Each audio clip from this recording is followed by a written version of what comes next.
사실 집 알아보고 있어요. 무슨 집? 애들도 다 컸으니까 저희도 이제 저희만의 시간을 좀 갖고 싶어서요. 저희는 둘이고 엄마는 혼자잖아요. 어머님, 오해하지 마세요. 그 편이 어머님한테도 더 좋을 것 같아서 서준이 아빠랑 심사숙고해서 결정한 거예요. 둘째인 저희가 여태 모시고 살았으니 서운해하지 않으셨으면 좋겠고요. 그래서 이제 이혼 가치가 없으니까 너희 둘이 알콩달콩 살려는 거야? 참, 사람이 이렇게 간사하다. 그렇게 사람을 부려먹고는 이제 와서는 꼴랑 5천짜리 전세 얻어주고 나가라고. 이용하다뇨? 그렇게 말씀하시면 섭섭해요. 이 상황에 나보다 네가 더 섭섭하겠냐? 저희도 어머님 모시고 살면서 안 힘들었는 줄 아세요? 자유도 없고 그동안 저도 많이 참았어요.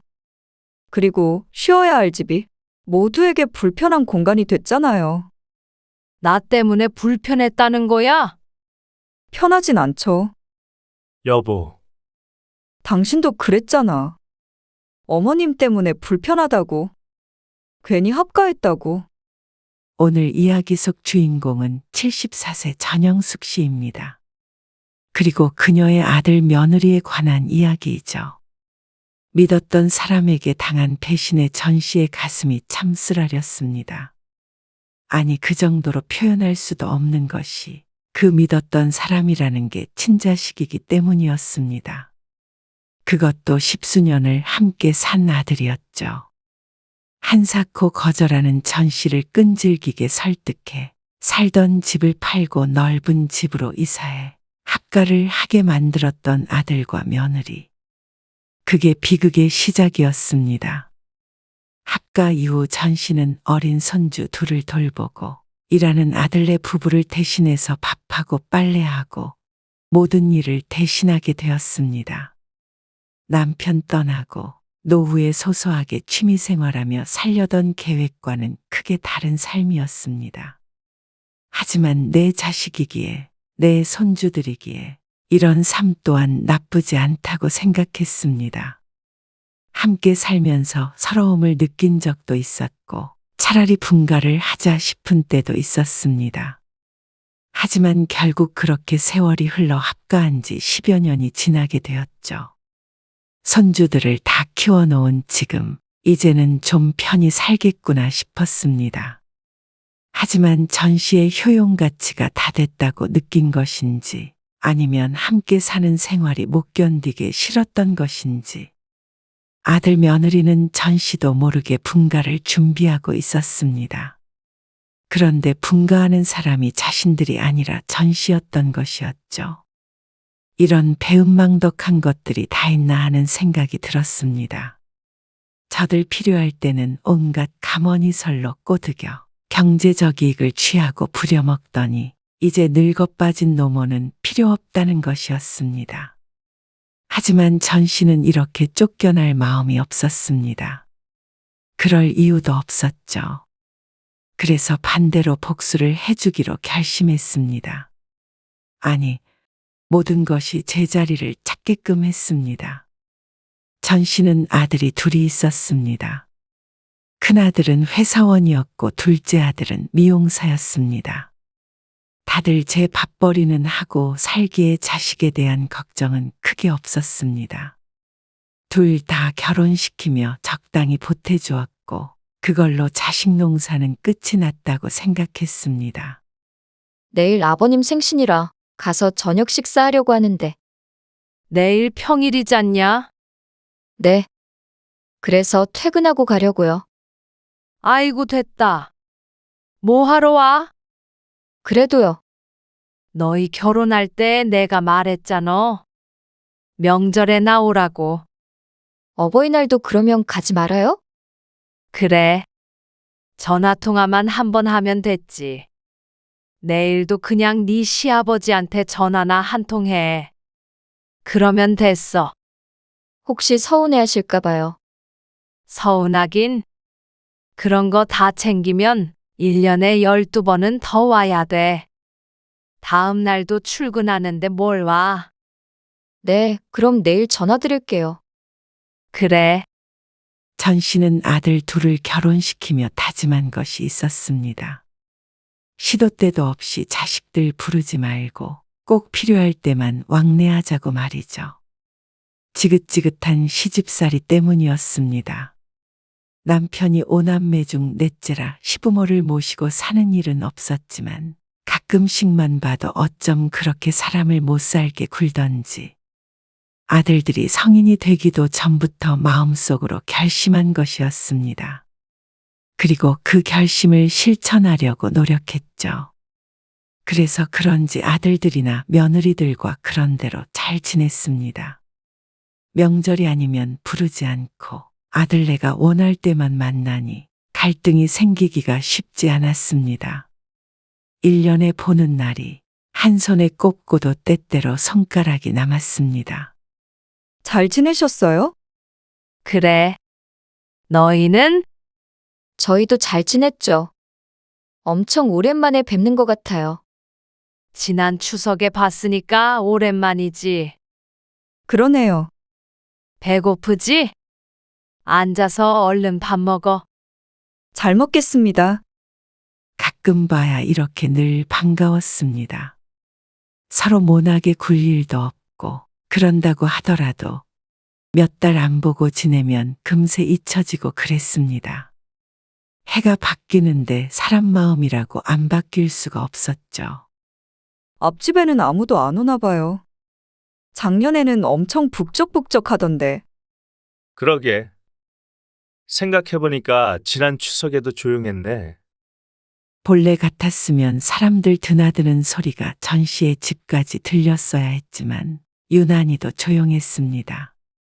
앞집에는 전 씨의 지인이 살고 있었는데 자식이 셋이었습니다. 그리고 작년에 자식들과 사이가 틀어져서 안 보고 산지 꽤 되었습니다. 그래서 전 씨와 만날 때마다 자식 흉을 보며 하소연을 했습니다. 어떻게 하면 자식 셋과 동시에 등을 질 수 있는지 모르겠지만 참 딱했습니다. 그리고 그런 친구가 앞집만 있는 게 아니었습니다. 당장 떠올려봐도 자식과 연락을 끊은 친구들이 몇 대였습니다. 그러니 전 씨는 이 정도면 행복한 인생이 아닌가 싶었습니다. 그러다가 환갑쯤 되었을 때 남편이 세상을 떠났습니다.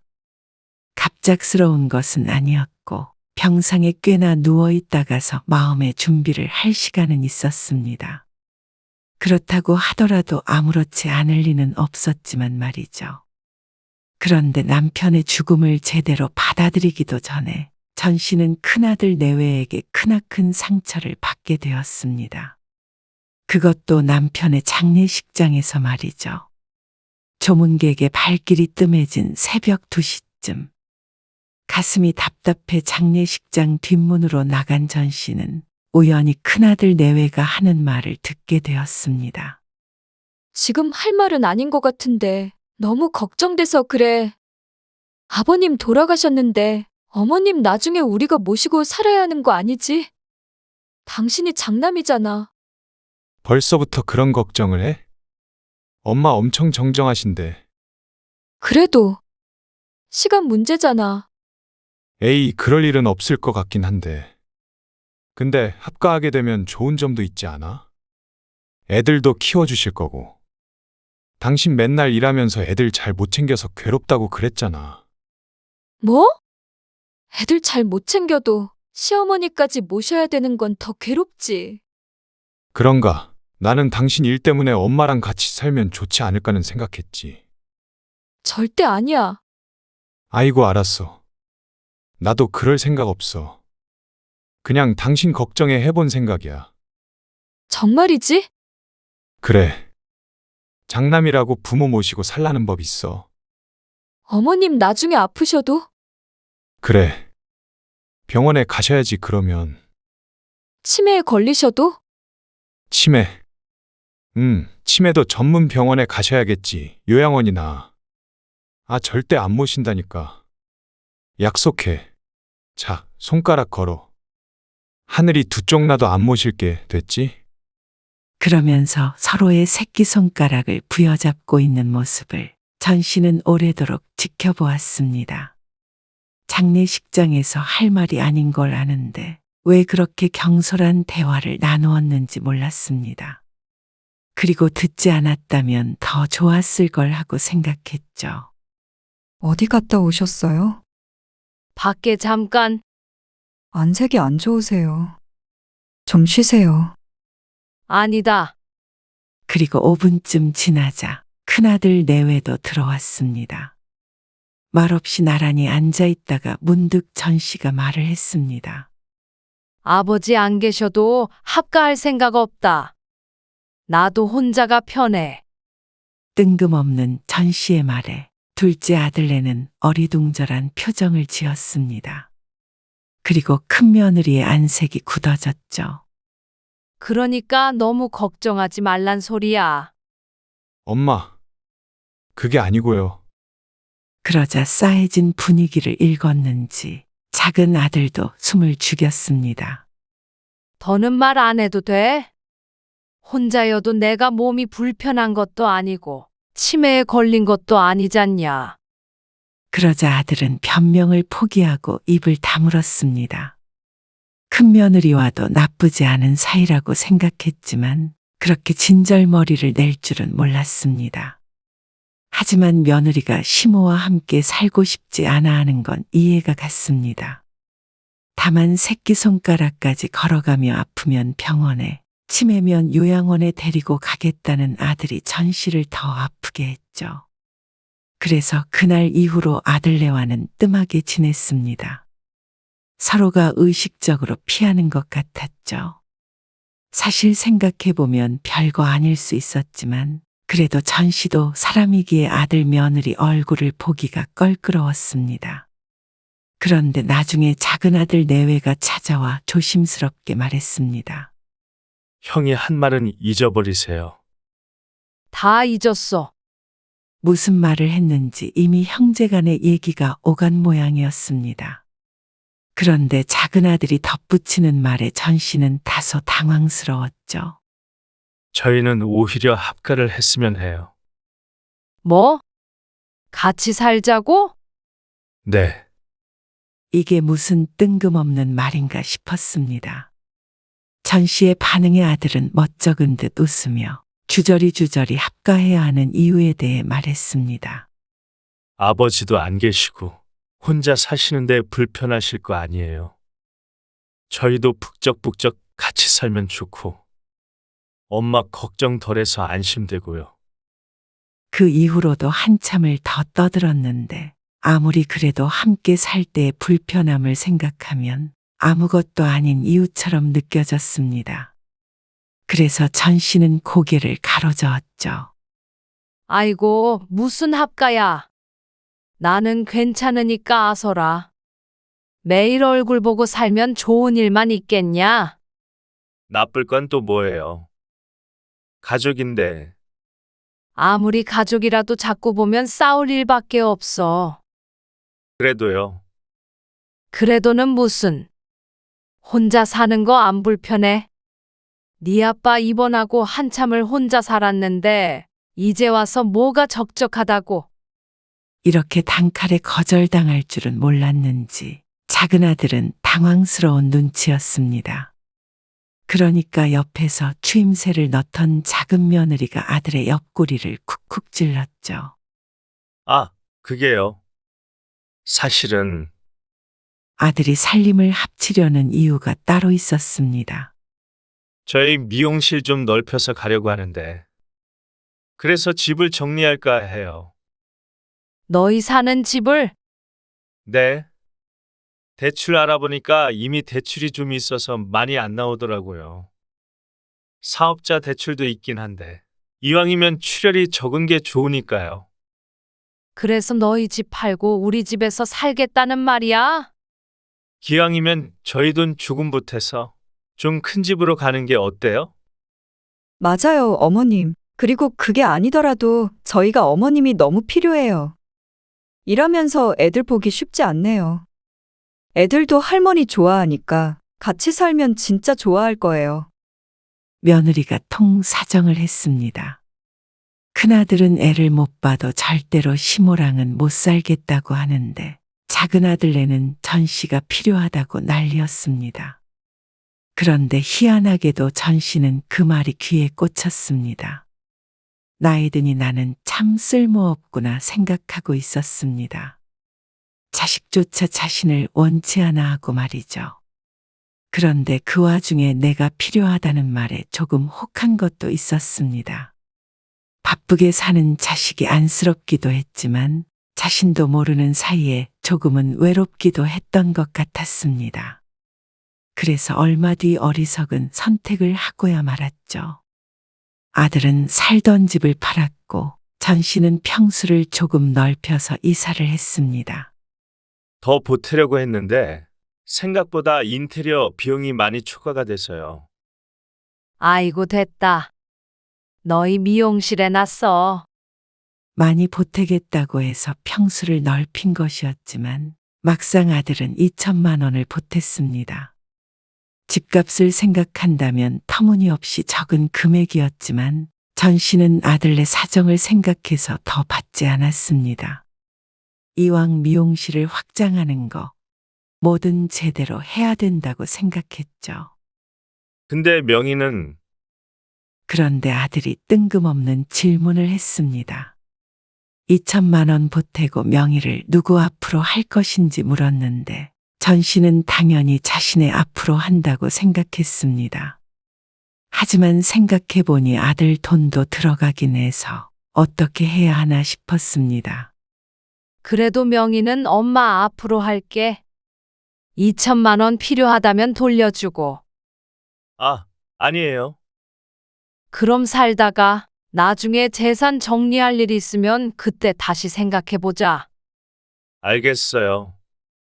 아무리 괘씸해도 큰아들이 있으니 함부로 작은 아들 앞으로 아파트를 줄 수는 없었습니다.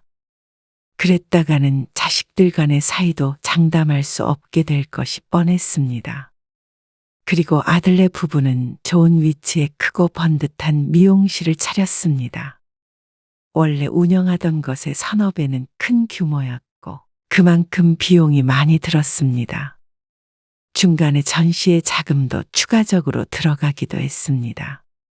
어머님, 저 오늘 늦게까지 손님이 있어서요. 늦을 것 같아요. 서준이 아빠도 늦어? 네. 퇴근하면 9시쯤 될 것 같네요. 알았어. 그러면 내가 애들 데리고 들어올게. 네, 감사해요. 아무래도 둘 다 회사원이 아니다 보니 퇴근 시간이 들쑥날쑥했습니다. 게다가 미용실에 손님이 많아져서 직원을 2명 더 뒀는데도 이렇게 바쁜 날들이 많았죠. 원래는 며느리 먼저 퇴근해서 애들을 돌보다가 이제 전 씨가 있으니 마음 놓고 일을 했습니다. 감사해요. 어머님 계셔서 얼마나 다행인지 몰라요. 그러게. 초조하지도 않고. 고맙긴. 어차피 집에 있는데. 그리고 퇴근해서 오면 사람 사는 냄새가 나는 것 같아요. 그게 뭐야? 늘 일만 하느라 정신없었는데 어머님 계시니까 좀 가정집답네요. 밥 짓는 냄새도 나고. 맞아. 퇴근해서 들어오면 군침 돌지. 아들 내외의 말에 전 씨도 기분 좋은 웃음을 지었습니다. 서로 상의를 한 것은 아니었어도 자연스럽게 전 씨가 집안일을 도맡아 하게 되었습니다. 내일부터 가게에 도시락 싸가려고요. 웬 도시락? 거의 매일 자장면 먹는데 지겨워 죽겠어요. 언제 도시락을 싸고 있어? 집에 있는 반찬에다가 싸가야죠. 그러지 말고 엄마가 좀 싸주세요. 그래도 당신이 싸는 것보다는 엄마가 싸는 게 맛있겠지. 뭐? 내가 어때서?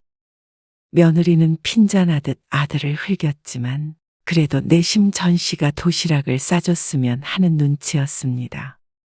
출근할 때 간단히 들고 가게끔 싸주는 건 일이 아니었기에 알겠다고 했죠. 그런데 며칠이 지나자 아들이 또다시 불평했습니다. 아침에 싸서 1시, 2시에 먹으니까 너무 식어서 맛이 없어요. 그래? 좀 일찍 먹으면 되잖냐? 손님 때문에 딱딱 맞춰서는 못 먹죠. 그래서 그날 이후로 전 씨는 점심시간에 맞춰서 아들 며느리의 점심 도시락을 날랐습니다. 그리고 아이들 학교 간 틈을 타서 청소, 빨래, 요리 등을 했고 아이들의 학교 수업이 끝나면 학원에 데려다 주기도 했습니다. 고되긴 했지만 그래도 내 자식 내 손주이기에 할만했습니다. 오늘 장 보러 마트에 갔는데 한도 초과가 뜨지 뭐야. 그래서 급한 대로 현금 가진 걸로 계산했어. 아, 그래요? 지난달에 인터넷으로 뭐 좀 결제했더니 그런가 봐요. 다른 카드 드릴게요. 마트에 갈 때는 며느리가 준 신용카드를 썼습니다. 달리 쓸 때도 없긴 했지만 카드 외에 현금은 한 달에 20만 원이 고작이었습니다. 처음엔 욱하는 마음이 들기도 했습니다. 내 집이고 내 살림이지만 그래도 손주 봐주고 저들 뒷바라지 해주는데 20만 원이라는 금액이 너무 적다고 생각했습니다. 자신이 돈이 궁한 상황이었다면 참 서러웠겠다고 생각했죠. 그래도 먹고 사느라 아등바등 하는 자식들한테 용돈은 무슨 용돈이냐 싶었습니다. 전부 다 잘못된 생각이었습니다. 그런 부모의 마음을 자식도 당연히 알 거라 생각했지만 그렇지 않았습니다. 할머니, 내 방에 들어오지 말라니까. 청소 좀 한 거야. 쓰레기가 많아서. 출입금지라고. 내 거 함부로 만지지 마. 이놈아. 그러면 정리를 잘해야 될 거 아니야. 아이씨, 참견하지 말라고 했잖아. 뭐? 눈앞에서 쾅 닫힌 방문에 전 씨가 어처구니 없는 웃음을 흘렸습니다. 큰애가 사춘기가 왔는지 요즘 하는 말이나 행동들이 참 거칠었습니다. 특히나 전 씨에게 유독 그랬죠. 언젠가는 도가 지나친 행동에 전 씨가 따끔하게 혼을 낸 적이 있었습니다. 그러자 잘못했다고는 했지만 눈빛에 반항심이 가득했죠. 그래서 아들 며느리에게 얘기를 하자 며느리의 반응이 황당했습니다. 사춘기잖아요. 아무리 사춘기라도 어른한테 그런 식으로 말하면 안 된다고 가르쳐야지. 어머님, 그건 제가 알아서 할게요. 저 애들 혼 안 내고 키우고 싶어요. 뭐? 저도 나름대로 애들 키우는 철학이 있어요. 철학이 뭔지는 몰라도 엄마가 훈육할 마음이 없으니 아이들도 할머니의 말은 귓등으로도 안 들었습니다. 아무리 그래도 혼나지 않는다는 걸 다 아는 모양이었죠. 애들한테 자꾸 뭐라고 그러시면 저 서운해요. 몇 년간 전 씨가 아이들을 키웠지만 이젠 전 씨의 손을 떠났습니다. 그리고 아이들도 며느리도 이렇게 섭섭하게 했지만 아들도 그랬습니다. 언젠가 한 번은 아들이 술을 먹고 새벽에 들어온 적이 있었습니다. 며느리와 아이들 모두 잠에 들었고 전심한 아들이 돌아오길 기다렸죠. 무슨 술을 이 시간까지 마셨어? 신발을 제대로 벗지도 못하고 휘청거렸습니다. 가까이 다가가니 부축을 하기도 전부터 술 냄새가 진동했죠. 그러자 아들이 한 잔 걸쳤다며 해실거렸습니다. 그러더니 소파에 드러누워 일어날 생각을 하지 않아 전 씨가 한참을 실랑이 해야 했습니다. 옷이나 벗고 자. 그런데 갑자기 아들이 중얼거렸습니다. 목소리가 하도 작아서 무슨 말인지 못 알아들어 다시 묻자 또다시 중얼거렸습니다. 전 씨가 아들의 입에 귀를 바짝 대니 아들이 하는 소리가 들렸습니다. 엄마랑 합가한 게 후회가 된다고 하는 것 같았습니다. 깜짝 놀라서 아들을 쳐다보았는데 같은 말을 반복하고 있는 것 같은 아들의 말은 이제는 완전히 뭉개져서 알아들을 수가 없었습니다. 설마 싶었습니다. 매일 좋을 순 없겠지만 그래도 잘 지내오고 있다고 생각했습니다. 어쩐지 엿보면 안 되는 아들의 속내를 엿본 것 같은 마음이 들었습니다. 그래서 그날 새벽에 잠을 한숨도 못 잤습니다. 당연히 아들은 전혀 그 일을 기억하지 못했죠. 너 어제 기억 안 나니? 무슨 기억이요? 아니다. 됐다. 아, 자면서 꿈 꿨는데 엄마가 옛날에 부침개 해줬던 꿈 꿨네요. 안주로 먹으면 맛있겠네. 전 씨는 아들의 말에 잠시 생각에 빠졌습니다. 꿈에 자신이 나와서 엄마가 어쩌고 저쩌고 중얼거렸나 싶었습니다. 사실 앞에 엄마랑까지는 명확하게 들었는데 그 뒤로는 제대로 들리지 않았으니 말이죠. 아들의 표정을 보아하니 해맑은 것이 설마 합가한 게 후회된다는 소리를 했을까 싶었습니다. 그 뒤로 아들은 그런 기색을 보이지 않았고 전 씨도 그저 해프닝처럼 지나치게 되었죠. 그렇게 세월이 흘러 전 씨는 7순이 넘었고 얼마 전 둘째 손주가 대학에 합격했습니다. 이제 다 키웠네. 그러게요. 이제 좀 한숨 돌리겠다 싶었습니다. 손주들의 수험 생활을 2번 겪으니 신경줄이 나만하질 않았습니다. 집은 항상 살얼음판을 걷는 것 같았고 다들 날카로워져 전 씨는 늘 눈치를 봐야 했습니다. 다행히 원하는 대학에 합격해서 이제는 웃을 수 있었습니다. 기숙사 들어간다고? 네. 학기 시작하기 전에 짐 싸서 나갈 거예요. 집이 휑해지겠네. 그렇겠죠. 근데 엄마, 드릴 말씀이 있는데요. 뭐? 얼마 전에 형이랑 통화했거든요. 근데 이 진명의 말이에요. 그거 제 앞으로 해도 된대요. 순간 무슨 말인지 얼른 이해가 가지 않았습니다. 예전에 이 집 제 앞으로 주신다고 하셨잖아요. 재산 정리할 일이 있으면 작은 아들 앞으로 준다는 말은 아니었습니다. 그런데 큰아들과 통화를 해서 동의를 받았다는 아들의 말에 놀라긴 했습니다. 제가 여태 모시고 살았으니까 형도 할 말 없는 거죠. 모시고 살았다는 말에 전 씨의 눈인 잠시나마 크게 뜨였다가 돌아왔습니다. 그러니까 제 앞으로 주시면 안 될까요? 아들의 말에 전 씨가 생각에 잠겼습니다.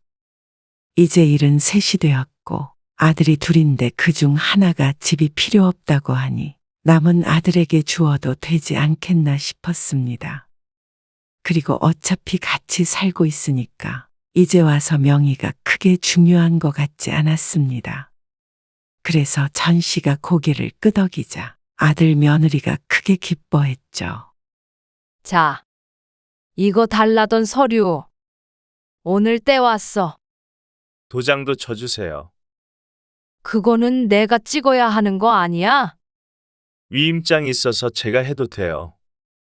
아들이 필요하다는 서류를 챙겨서 넘겨주었습니다. 그러자 아들은 밥을 먹지 않아도 배부른지 아침을 설렁설렁 먹으면서도 웃는 낯이었습니다. 잠깐만요. 저 차에 좀 다녀올게요. 곧 명의이전을 하러 나간다는데 꺼내놓을 짐이 차에 있다며 아들이 나갔습니다. 잘 먹었습니다. 그래. 오늘 어디 나가니? 친구랑 약속. 대학 가기 전에 한번 보자고 해서. 작은 손주의 말에 고개를 끄덕이고 있는데 식탁 위에서 휴대폰 벨소리가 울렸습니다. 아들의 휴대폰이었습니다. 부동산. 그런데 손주가 아들의 휴대폰을 물끄러미 보더니 울리는 전화를 받아버렸습니다. 여보세요. 잠깐 자리 비우셨는데요. 네. 전세요. 아닐 건데 5천만 원이요. 저는 잘 몰라서요. 오시면 전화드리라고 할게요. 네. 의문 가득한 대화를 나누고 전화를 끄는 손자가 말했습니다. 무슨 5천만 원짜리 전세집을 구한다는데. 아빠가 무슨 말이야? 너 기숙사 들어간다며? 서울엔 5천만 원짜리 집도 없어. 그게 아니라 이 동네에서 구하는 것 같은데. 그런데 때마침 아들이 들어왔습니다. 그러자 아들이 전화에 대해서 설명했죠. 그러자 아들의 표정이 이상하게 바뀌었습니다. 아, 그게. 무슨 집을 알아본다는 거야? 저는 먼저 가볼게요. 손주가 자리를 뜨고도 전 씨의 아들은 한참을 머뭇거렸습니다. 뭔데 그래? 서준이 애미 모르게 이상한 짓 하고 돌아다니는 거 아니지? 아, 그런 거 아니에요. 그럼 뭔데? 그러자 아들이 한숨을 푹 쉬며 말했습니다. 집 알아보고 있어요. 그러니까 무슨 집? 애들도 다 컸으니까. 저희도 이제 저희만의 시간을 좀 갖고 싶어서요. 뭐? 그래서 전셋집을 구해서 나가려는 계획인가 싶었습니다. 놀라서 되물었는데 아들이 표정이 더 이상해졌죠. 그게 아니고요. 저희는 둘이고 엄마는 혼자잖아요. 그 말에 아들이 무슨 말을 하고 있는지 깨달았습니다. 너무 기가 차서 목구멍 밖으로 아무 소리를 낼 수가 없었습니다. 천천히 말씀드리려고 했어요. 그렇다면 이 집을 자신의 것으로 바꾼 다음에 말할 생각이었다는 말이었습니다. 더욱 기가 막혔습니다. 어떻게 이런 일이 다 있나 싶었습니다. 그리고 그때 안방에서 며느리가 머리에 수건을 두른 채로 나왔습니다. 어머님, 오해하지 마세요. 그 편이 어머님한테도 더 좋을 것 같아서 서준이 아빠랑 심사숙고해서 결정한 거예요. 둘째인 저희가 여태 모시고 살았으니까 서운해하지 않으셨으면 좋겠고요. 상의를 한 것이 아니라 지들끼리 결정을 했다는 말이었습니다. 아니, 상의를 한다고 해도 어이는 없었죠. 왜 내 집에서 내가 나가야 하는지도 모르겠고, 이 집이 못해도 7, 8억은 되는데 구한다는 집이 전세 5천만 원이라는 말도 황당했고, 여태 지들이 자신을 모시고 살았다는 말도 지나가던 개가 비웃을 말이었습니다. 애들도 다 컸고 전 씨도 이제 나이가 들었으니 지금이야말로 모시고 살아야 할 때였습니다.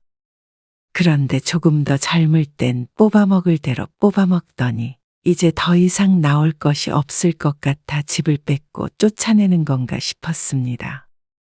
애들 수월하게 키우고 경제적 도움도 받고 공짜 도우미도 부리고 참 편히 살아놓고는 어떻게 모시고 살았으니 자식 할 도리 다 했다는 말이 나오는지 몰랐습니다. 그래서 이제 이혼 가치가 없으니까 너희 둘이 알콩달콩 살려는 거야? 참, 사람이 이렇게 간사하다. 그렇게 사람을 부려먹고는. 너무 기가 막혀서 말도 제대로 나오지 않았습니다. 이마저도 손주가 전화를 받지 않았다면 까맣게 모를 일이었습니다. 이용하다뇨? 그렇게 말씀하시면 섭섭해요. 이 상황에 나보다 네가 더 섭섭하겠냐? 저희도 어머님 모시고 살면서 안 힘들었는 줄 아세요? 자유도 없고 그동안 저도 많이 참았어요. 무슨 자유가 어떻게 없었다는 건지 몰랐습니다. 애들 어릴 때도 전 씨에게 맡겨두고 이곳저곳 여행도 자주 다녔던 아들 부부였습니다. 그렇게 따지면 전 씨에게는 감옥이나 마찬가지였습니다. 어떻게 저렇게 이기적인 말을 할까 싶었습니다. 그리고 쉬어야 할 집이 모두에게 불편한 공간이 됐잖아요. 나 때문에 불편했다는 거야? 편하진 않죠. 여보, 당신도 그랬잖아. 어머님 때문에 불편하다고. 괜히 합가했다고. 그러자 아들이 양심에 찔리는지 눈을 못 마주쳤습니다. 예전에 들었던 후회한다는 소리가 잘못 들은 게 아닌 듯 했습니다. 너무 충격적이었습니다. 밥해주고 빨래해주고 청소해주고 한때는 도시락까지 몇 년간 해다 줬는데 어떻게 나 때문에 모두가 불편했다고 얘기하는지 허무했습니다. 너희는 여태 얼마나 편하게 살았는지는 생각 안 하냐? 합가를 내가 원해서 한 것도 아니고 너희들 미용실 차린다고 밀고 들어온 거잖냐? 밀고 들어오긴요. 저희도 이 집 살 때 돈 보탰어요. 뭐 2천만 원? 그리고 인테리어 비용 부족하다고 4천 가져갔잖냐? 그건 아무튼간 이렇게 서로 다른 생각을 하고 있는데 한 집에서 사느니 이제 서로 따로 사는 게 낫죠. 어머님도 그러셨잖아요. 매일 보면 나쁠 일만 있다고요. 그런데 왜 나를 내보내? 여긴 내 집이야. 이제는 제 집이죠. 아들이 식탁 옆에 있는 종이 뭉치를 가리키며 말했습니다. 날강도가 따로 없었습니다. 그깟 서류가 중요하냐? 내가 안 준다는데? 전 씨가 종이들을 얼른 집어서 박박 찢어버렸습니다. 엄마? 어머님, 이렇게 나올 줄은 몰랐는지 아들 며느리가 혼비백산했죠. 나가려거든 너희가 나가라? 아니다. 너희한테 선택권은 없으니까 당장 나가. 나가라뇨. 저희는 못 나가요. 참 뻔뻔한 인간들이었습니다. 머리끝까지 분노가 차올랐습니다. 이런 걸 내 자식이라고 그동안 뒷바라지를 했나 싶었습니다. 힘들어도 서러워도 서운해도 그래도 혼자 있는 엄마 걱정된다던 아들이기에 애지중지 키웠던 자식이기에 참고 살았습니다. 하지만 첫 단추부터 잘못 꿰어진 듯 했습니다. 그래서 모든 걸 망쳐버렸죠. 이번 주 안으로 짐 빼라. 그런 법이 어디 있어요? 우리나라에 그런 법이 왜 없냐? 내 집에서 도둑놈 쫓아내겠다는데 누가 뭐라 그래? 도둑놈이요! 이 집에 저도 돈 냈다니까요. 그래 2천만 원? 그거는 네가 빌려간 사업 자금으로 퉁치고 너나 2천만 원 더 갚아라. 그것도 다 법으로 따져보자. 진짜 이러실 거예요? 그러자 아들이 바닥에 드러누웠습니다.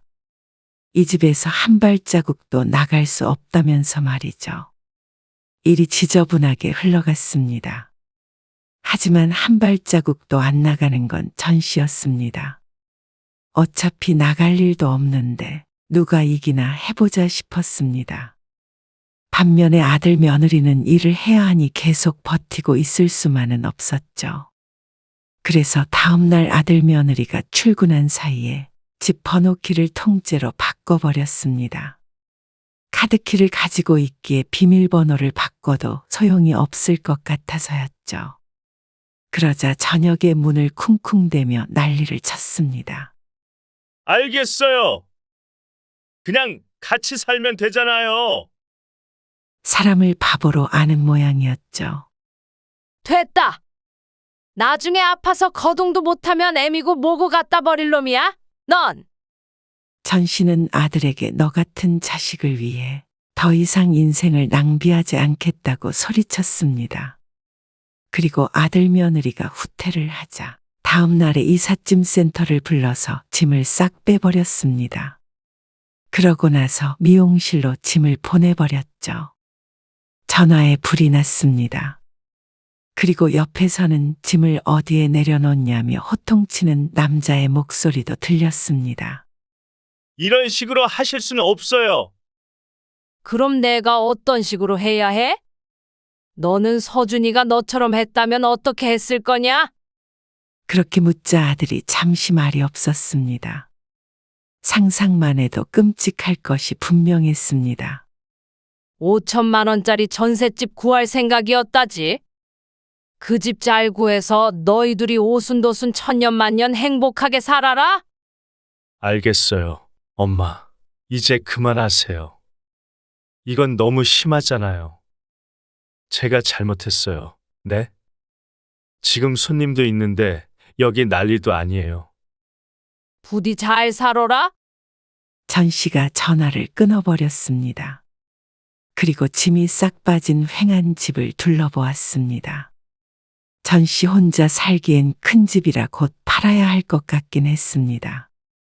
그리고 그 편히 아들도 찾아오지 않고 좋을 것 같았죠. 불과 2, 3일 만에 벌어진 일에 전 씨도 정신이 하나도 없었습니다. 흥분했던 마음은 가라앉혔지만 그래도 자신의 행동에 후회는 하지 않았습니다. 후회라면 어리석게 합가를 결정한 그날이 후회되었죠. 큰아들도 대면대면 지냈고 작은아들은 아주 척을 지어버렸습니다. 말년에 불행이 찾아온 듯 했지만 생각해보면 큰 불행도 아니었습니다. 어차피 자기밖에 모르는 자식들이 부모 노후에 무슨 큰 도움이 되고 기쁨이 될까 싶었습니다. 자식들이 이기적인 만큼 부모도 이기적으로 산다면 오히려 그게 행복을 찾는 길이 아닐까 하는 생각마저 들었습니다. 자식 뒷바라지는 이제 그만하고 그 정성과 돈으로 스스로를 돌보는 게 현명한 삶이었습니다. 앞으로 10년을 살지 20년을 살지는 모르겠지만 길게 살 건 짧게 살 건 자식에게 배신당하는 삶보다는 나았습니다.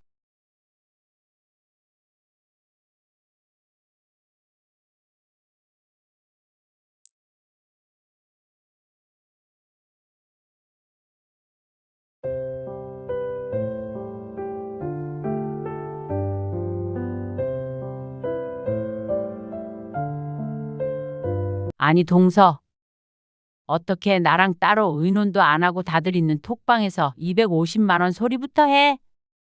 동서가 맏며느리야? 아니요, 그게 아니라 여쭤본 거예요. 팔순에 무슨 250만 원씩이나 모아? 너무 많잖아. 아, 너무 많아요? 그니까 1,000만 원 드린다는 거잖아 지금. 무슨 팔순에 그만큼이나 드려? 칠순도 그렇고 환갑에도 잔치도 안 해드렸잖아요. 원래 그때는 안 하는 거라니까. 그럼 팔순은요? 팔순도 그냥 조용히 식사만 하고 끝내. 한 30만 원씩만 모으고. 저는 30만 원은 못 하겠어요. 차라리 각자 하죠. 1,000만 원 모아서 드리는 건 하지 말고요. 나이도 먹을 만큼 먹었는데 동서는 왜 그렇게 생각이 짧아? 뭐라고요? 그러면 셋은 250만 원 내고 나 혼자 30만 원 내라고? 진짜 이기적인 거 아니니? 같은 며느리인데 동서는 200 얼마 하고 나는 30만 원 하면 내가 뭐가 돼? 뭐가 되긴요. 시어머니 팔순에 30만 원 드린 며느리 되는 거죠. 뭐? 오늘 이야기 속 주인공은 57세 김명화 씨입니다.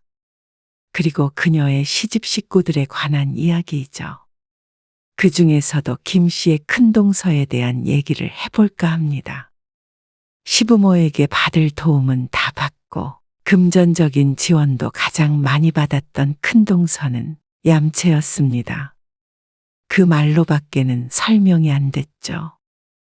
명절만 되면 시집에 와서 시름시름 알아눕던 큰동서. 어떻게 몸이 그렇게 귀신같이 알고 일할 때만 아픈지 신기했습니다. 그래도 싫은 소리 한 번 하지 않았던 시어머니. 큰 며느리 아프니 작은 며느리 고생한다며 당신이 다 하겠다고 팔을 걷어붙이던 시어머니. 그런 시어머니의 팔순에 형제끼리 돈을 모아서 내자고 하자 큰동서는 꼴랑 30만 원만 내겠다고 했습니다. 그러면서 많이 내겠다는 김 씨에게 전화해 화를 냈죠. 큰동서 큰 집으로 이사할 때 빚까지 내가며 도와줬던 시모의 팔순에 30만 원이 말인가 싶었습니다. 뭐든 형편껏 하는 것이기에 살림이 어렵다면 이해하겠지만 어느 정도 여유도 있었고 매 친정 식구들과 해외여행을 가는 것을 알고 있었습니다. 그리고 그걸 20년 넘게 모른 척 했었지만 시어머니도 알고 계셨던 모양이었죠. 더는 김 씨도 시어머니도 큰동서의 얌체짓을 참을 수가 없었습니다. 김 씨의 남편은 사남매였습니다. 아들 둘, 딸 둘이었는데 그 중에서 남편은 둘째 아들이었죠. 시부모님은 좋은 분들이었습니다. 그래서 김 씨는 참 다행이라고 생각했습니다. 친정엄마가 시집살이로 고생하는 걸 보며 자랐기 때문에 두려움이 있었는데 순한 시부모를 만나 자신은 운이 좋다고 생각했죠. 그래서 김 씨는 시집에 잘하려고 노력했습니다. 물론 남편도 그만큼 처가에 신경을 많이 썼습니다. 이렇게 보면 모두가 행복할 것 같은데 맛있는 음식을 먹다 돌을 씹은 듯 자꾸만 신경 쓰이는 흠이 하나가 있었습니다. 어쩔 땐 남편이 외동아들이었으면 했습니다. 이럴 때 보통은 시누이들의 괴롭힘 때문이었을 텐데 김 씨의 시집은 달랐습니다. 바로 큰동서 때문이었죠. 김 씨 부부보다 1년 먼저 결혼한 큰동서는 김 씨와는 전혀 다른 성격의 사람이었습니다. 어머님, 저희 왔어요. 왔니?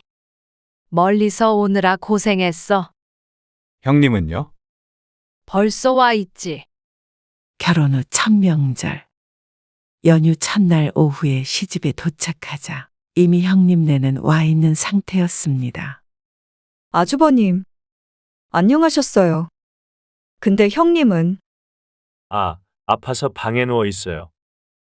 얼마나 아픈데 누가 왔는지도 모르고 누워있나 싶어서 걱정스러운 표정을 지었습니다. 그러게. 와서는 계속 누워만 있어.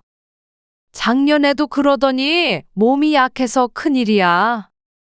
보약 먹어도 소용없냐? 시어머니도 걱정스레 큰아들에게 물었습니다. 아주버니는 어색한 미소를 지으며 어깨를 으쓱했죠. 형님, 괜찮으세요? 작은 방에 있어도 인사는 해야 했기에 노크를 한 뒤에 슬쩍 문을 열어보았습니다. 그러니 목덜미에 파스를 붙인 채로 모로 누워있는 큰동서가 보였습니다. 큰동서는 김 씨를 보더니 얼른 대답을 못하고 마른 기침을 해댔습니다. 이렇게 보니 큰 병이라도 걸린 듯 아파 보였죠. 어머, 어디가 많이 아프세요? 좀 그러네 몸이. 병원에 가보셔야 하는 거 아니에요? 아니야, 일어나야지. 그러더니 자리에서 일어났습니다. 방에서 나오는 걸음걸이가 몹시 불안해 보였습니다. 비틀비틀 휘청거리는 그녀를 김 씨가 붙잡아 주려고 하자 그 손길을 마다했습니다. 그러고는 끝까지 절뚝거리는 걸음걸이로 거실로 나갔습니다. 너 정말 괜찮냐? 음식 해야죠. 아이고, 그래가지고는 무슨 음식이야. 병원 가보래도. 시어머니가 혀를 차며 말했고 큰동서는 계속해서 기침을 해댔습니다. 병원 안 가도 돼요. 전 붙여야죠. 그 말에 놀란 김 씨가 말했습니다. 제가 할게요. 그래, 우리가 할 테니까 병원에 안 가려면 방에 누워라도 있어. 그러자 큰동서가 머뭇거리더니 그럼 잠시 쉬겠다며 도로 방으로 들어갔습니다. 첫째가 저렇게 아파가지고 네가 고생이 많다. 이리 줘. 내가 할 테니까 너도 좀 쉬고 있어라. 아니에요. 제가 할게요. 얼른 앉아 있어. 전을 붙이고 있던 김 씨의 손에서 뒤집개를 뺐으며 시어머니가 말했습니다. 사실 도착하기 전에 재료 손질이 다 돼 있어서 김 씨가 할 일은 많지가 않았습니다. 전도 가만히 앉아서 뒤집기만 하면 되도록 시어머니가 굳은 일은 다 도맡아 했죠. 그래서 힘들지 않았는데도 뭐가 그리 미안한지 시어머니가 기어코 김 씨를 거실로 내보냈습니다. 다음 명절에도 그 다음 명절에도 사실 김 씨가 고생한 게 일이라면 시어머니는 10, 20으로도 부족했습니다. 그리고 몇 번의 명절을 지내고 나니 김 씨도 알 것 같았습니다. 큰동서의 꾀병을 말이죠. 어쩐지 목덜미에 여기저기 파스를 붙이고 다리를 절뚝거리고 기침을 해대는 증상이 시간이 지나 생각해보니 이상하긴 했습니다. 오만 군데를 아파하는 것만 보면 전쟁에서 부상이라도 입은 듯 보였으니 말이죠. 또 어디 아프시대요? 그래. 요즘 감기 참 무섭다는데 또다시 누워있는 큰 동서는 이제는 익숙했습니다. 3번 중 2번 꼴로 저렇게 아프다고 누워있는 것 같았습니다. 순한 시어머니는 그럴 때마다 며느리 걱정을 하지만 이쯤 되면 꾀병인 걸 모를 수가 없었습니다. 그런데 형님은 아주버님이랑 어떻게 만나셨어요? 아, 우리 등산 모임에서 만났어. 그러면서 신나게 둘의 러브스토리를 풀어내는 큰 동서의 이야기를 들으며 김 씨는 속으로 어처구니가 없었습니다. 그래서 요즘에도 둘이 함께 등산을 가곤 한다는데 늘 골골대며 누워있는 모습과는 상반된 설명이었죠. 시어머니에게는 세상에 다시 없을 허약한 며느리였는데 얘기만 들어보면 무척 건강하고 재미지게 사는 것 같았습니다. 며느리로서 이해가 안 가는 건 아니었습니다. 시집에 와서 불편하기도 할 거고 일하기 싫을 때도 있겠죠. 하지만 그로 인해서 더 고생해야 하는 사람들은 생각을 안 하나 싶었습니다. 시아버지마저도 일을 거두는데 어쩜 맏며느리가 돼서 저렇게 손을 놓고 있나 싶었습니다. 그래도 김 씨는 늘 큰동서를 웃으며 대하려고 노력했습니다. 시어머니가 그렇게 믿고 있는데 꾀병 같다는 소리도 할 수 없었고 1년에 몇 번 보지 않으니 괜히 분란을 만들고 싶지 않았죠. 그런데 큰동서는 어쩌다 가끔 꾀병을 안 부릴 때에도 꼭 앉아서 편하게 할 수 있는 일만 했습니다. 전이면 처음부터 끝까지 앉아서 세워라 내워라 점만 붙였고 마늘 까는 일을 시키면 앉아서 1시간 동안 마늘만 깠습니다. 동서, 이거 다 했는데 쪽파 썰까? 네. 잠시만요. 다 까다 드릴게요. 조금씩 줘. 복잡하니까. 아이고, 손목이 좀 아프네. 둘 다 쉬엄쉬엄 해라. 그동안 김 씨와 시어머니가 이리 갔다 저리 갔다 분주히 움직이고 큰동서가 앉아서 할 수 있게끔 재료를 손질에다가 갖다 주었습니다. 어쩌다가 그렇게 된지는 모르겠는데 하도 몸이 약하다 어쩐다 하니 김 씨도 모르게 눈치를 보게 된 것 같습니다. 그마저도 어찌나 앓는 소리를 하면서 하는지 몰랐습니다. 저번에 속초 가서 회 먹었는데 한 접시에 얼만 줄 알아? 기절초풍한다니까. 근데 또 그게 여행의 맛 아니겠어? 비싸서 그렇지 맛은 진짜 좋더라고. 동선에도 여유되면 한번 가봐. 그 와중에도 자랑은 꼭 해야 직성이 풀리나 싶었습니다. 말을 섞기만 하면 어디 여행이 어떻게 좋았고 음식은 어땠고 꼭 사고 싶은 게 있어서 멀리 어디까지 가서 사왔고 그런 얘기를 듣고 있자면 참 많이도 싸돌아다닌다 싶었습니다. 그래서 평소엔 안 아프신가 봐요 하고 묻고 싶은 걸 꼭 참아야 했습니다. 사람이 겪으면 겪을수록 어쩜 이렇게 밉상인지 몰랐습니다. 밥 먹을 때도 좋아하는 반찬이 있으면 아픈 척 하다가도 2공기를 거뜬히 먹고 입맛에 마땅한 게 없으면 아파서 못 먹겠다고 들어가서 설거지도 하지 않았습니다. 꾀병도 참 허술했지만 다들 둥글둥글해서 뭐라 하는 사람 하나 없었습니다. 그러니까 점점 더 하는 거겠죠. 그런 큰 동서를 보니 억울해서 나도 꾀병을 좀 부려볼까 싶었습니다. 당신이? 답답해서 누워만 있을 수 있겠어? 어머니 신경 쓰인다고 나가서 돕겠지. 그래도 너무 밉잖아. 그래서 똑같은 사람 되게? 남편이 김 씨의 투정에 웃으며 대답했습니다. 그런데 김 씨의 계획은 실행될 수 없었습니다. 형수님 임신하셨다네. 정말? 임신한 사람 골탕 먹이려고 꾀병을 부릴 순 없었죠. 그런데 얼마 안 있어 김 씨도 임신을 하게 되었습니다. 시어머니는 겹경사라며 좋아했습니다. 그리고 몇 달 뒤 명절에 김 씨는 정말로 아팠습니다. 몸살이 났는데 약도 제대로 못 먹어 고생을 했죠. 그런데 임신했다고 아주 대놓고 쉬고 있는 큰동서를 보니 김 씨는 오히려 가만히 있을 수가 없었습니다.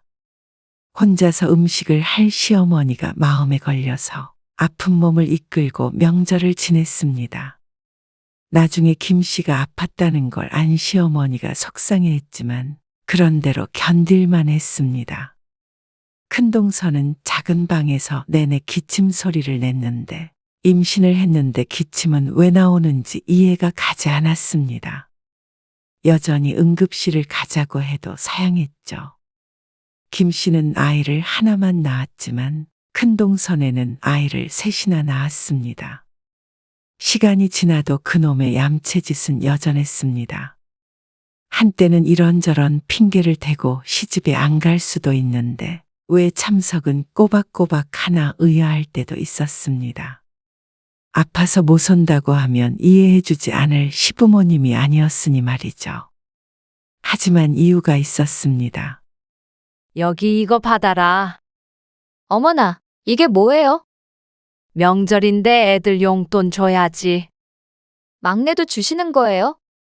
그럼 우리 애기도 줘야지. 갓난쟁이 막내 손주에게까지 용돈을 챙겨주는 시어머니 때문에 참 열심히도 참석했습니다. 아마 셋의 용돈을 합치면 명절에 하루 자고 갈 만하다고 생각했겠죠. 시어머니는 명절에 자식이 용돈을 30만 원을 주면 이래저래 용돈으로 50은 넘게 쓰시는 분이었습니다. 음식 준비하는 비용도 한사코 거절했고 자식들에게 베푸는 것을 낙으로 사시는 듯 했죠. 그러니까 큰동서가 참 시집을 잘 만났습니다. 애들 줄줄이 데리고 와서 누워있으면 용돈도 타가니 얼마나 좋겠나 싶었습니다. 기센 시누이들도 큰동서라면 혀를 찰 정도로 이기적이고 밉살스러운 사람이었습니다. 그럼에도 불구하고 시부모의 도움을 가장 많이 받은 것이 큰동서네였습니다. 여시 같은 성격에 순한 시어머니를 꼬드기는 일엔 타고났죠. 큰동서네는 시집 근처로 이사를 했습니다. 그리고 애 셋을 시어머니가 봐주는 듯 했습니다. 어머님, 힘들지 않으세요? 무릎이 좋지 않은 시어머니가 걱정되어 묻자 힘들어도 손주들이 예쁘다는 대답이 돌아왔습니다. 애들 키우는 큰애가 힘들지. 나는 가끔 봐주는 거고. 시어머니는 오히려 큰 며느리 걱정을 했지만 멀리서 보기만 해도 가끔이 아닌 듯 했습니다. 그런데 시어머니가 김 씨에게 조심스럽게 말했습니다. 이번에 이사할 때 말이야. 애가 셋이니까 큰 집으로 가야 한다고 성호가 부탁을 해가지고. 집 사는데 좀 보태줬어. 아, 그러셨어요? 여유가 있으신가 싶었는데 시어머니가 먼저 말했습니다. 집 담보대출을 좀 받았거든. 그 말에 김 씨가 놀라서 되물었습니다. 담보대출이요? 그래. 그래서 혹시라도 너희 서운해하지 말라고. 너희들도 틀림없이 똑같이 나눠줄 거니까. 김 씨가 놀란 이유가 그것 때문이라고 생각한 듯 했지만 김 씨는 그저 대출까지 받아가면서 돈을 마련해 줬다는 것에 걱정이 되었을 뿐이었습니다. 너희도 그렇고 선숙이 선미도 똑같이 챙겨줄게. 그러니까 형제간에 혹시라도 의상하지 말어. 의 안 상해요. 저희 안 챙겨주셔도 되고요. 어머님, 아버님 맛있는 거 드시고 여행 다니시고 그렇게 지내세요. 저희도 먹고 살만해요. 애써 밝은 목소리로 말했지만 그래도 속상하긴 했습니다. 가까이 산다는 이유로 시부모님만 이래저래 희생을 하는 것 같아서 말이죠. 그리고 지금껏 사는 동안 김씨네 부부도 도움을 여러 번 받았습니다. 큰동선애처럼 돈을 받은 적은 없지만 어떤 형태로든 도움을 받았다면 돌려드리려고 노력했습니다. 7년 전 시아버지의 칠순 때였습니다. 형님, 아버님 칠순 때 어떻게 할까요? 잔치는 원하지 않으시는 것 같아서요. 아이고, 칠순에 무슨 잔치까지 해? 요즘에 그러면 사람들이 흉 봐. 흉을 봐요. 그래? 뭐든 간소하게 해. 간소하게. 그래도 칠순이신데 환갑도 밥 한 끼 먹고 끝냈잖아요. 시아버지 칠순에 대해 상의를 하려고 전화를 걸었더니 큰동서의 목소리에는 귀찮음이 가득했습니다. 동서? 동서가 첫째 해. 나는 시가 일이라면 골치부터 아파. 그 말에 당황스러워 선뜻 대답이 나오지 않았습니다. 뭘 했다고 골치가 아픈지 몰랐습니다. 살면서 큰동서네가 시집 식구를 위해 무얼 했는지 아무리 떠올리려고 해봐도 떠오르지가 않았습니다. 그러면 여행이라도 보내드리는 건요? 여행? 어디로? 해외가 부담스러우면 제주도라도요. 모르겠다. 우리는 그냥 선물 하나 드리려고. 알겠어요. 더 이상 대화의 여지가 없어 끊어야 했습니다. 괜스레 마음이 좋지 않았습니다. 시집 행사에는 늘 이런 식으로 김 씨에게 떠넘기며 알아서 하란 식이었습니다. 그래서 김 씨는 가까운 데라도 해외여행을 가자 싶어서 남편과 상의를 했습니다. 결국 시부모님과 동남아를 가기로 했는데 막상 예약을 하자 큰형님네도 같이 가고 싶다는 뜻을 내비쳤습니다. 그런데 어차피 숙소는 예약을 했으니 비행기 값만 내고 가겠다고 했습니다. 김 씨가 어처구니가 없어 하는데 시어머니가 대신 내겠다고 했습니다. 그러다가 결국 여행 비용을 전부 시어머니가 내겠다는 말까지 했죠. 아니에요. 형님 말처럼 비행기 값만 추가되는 건데요. 저희가 낼게요. 저가 항공이라서 그렇게 안 비싸요. 그렇다고 적은 돈도 아니었지만 그냥 그 돈 내고 말자 싶었습니다. 어머, 고마워. 땡 잡았네. 염치 없는 큰동서는 좋다고 웃었습니다. 김 씨는 단언할 수 있었습니다. 김 씨가 살면서 본 사람들 중에 가장 얌체가 큰동서라는 걸 말이죠. 그 뒤로도 크고 작은 일들이 있었습니다. 가끔은 시어머니도 큰며느리의 행동에 지친 듯 보이기도 했고 아주버니도 기가 질릴 때가 있었습니다. 반면에 큰동서는 본인만 멋대로 살아 마음이 편한 듯 얼굴이 볼 때마다 반질반질해졌습니다. 그리고 시간이 흘러 곧 시어머니의 팔순을 앞두고 있었습니다. 요즘엔 현금 드리는 게 대세래. 그래? 그게 좋긴 하겠다. 쓰고 싶은데 쓰시라고. 어머님 무릎 아프셔서 여행도 못 다니겠다고. 작년에 태안 갔을 때 그러시더라고. 그러면 대화방에 올려서 물어봐봐. 나는 각자 250만 원씩 내서 1,000만 원 맞춰드리고 싶은데. 그러자 남편이 반색을 했습니다. 그래도 팔순인데 그 정도 지출은 할 수 있다고 생각했습니다. 하지만 다른 사람들의 의견도 들어야 했기에 남편의 말대로 시집 형제들이 초대되어 있는 카카오톡 대화방에다가 제안을 했습니다. 내 집이 250만 원씩 내서 1,000만 원을 드리는 게 어떨까요? 이렇게 보냈어. 잘했어. 고맙네. 고맙긴. 사실 마음 같아서는 더 넉넉하게 드리고 싶었습니다. 하지만 그보다도 평소에 잘하자 싶었죠. 대화방에 글을 올리자 5분이 안 돼서 시누이들에게서 답장이 왔습니다.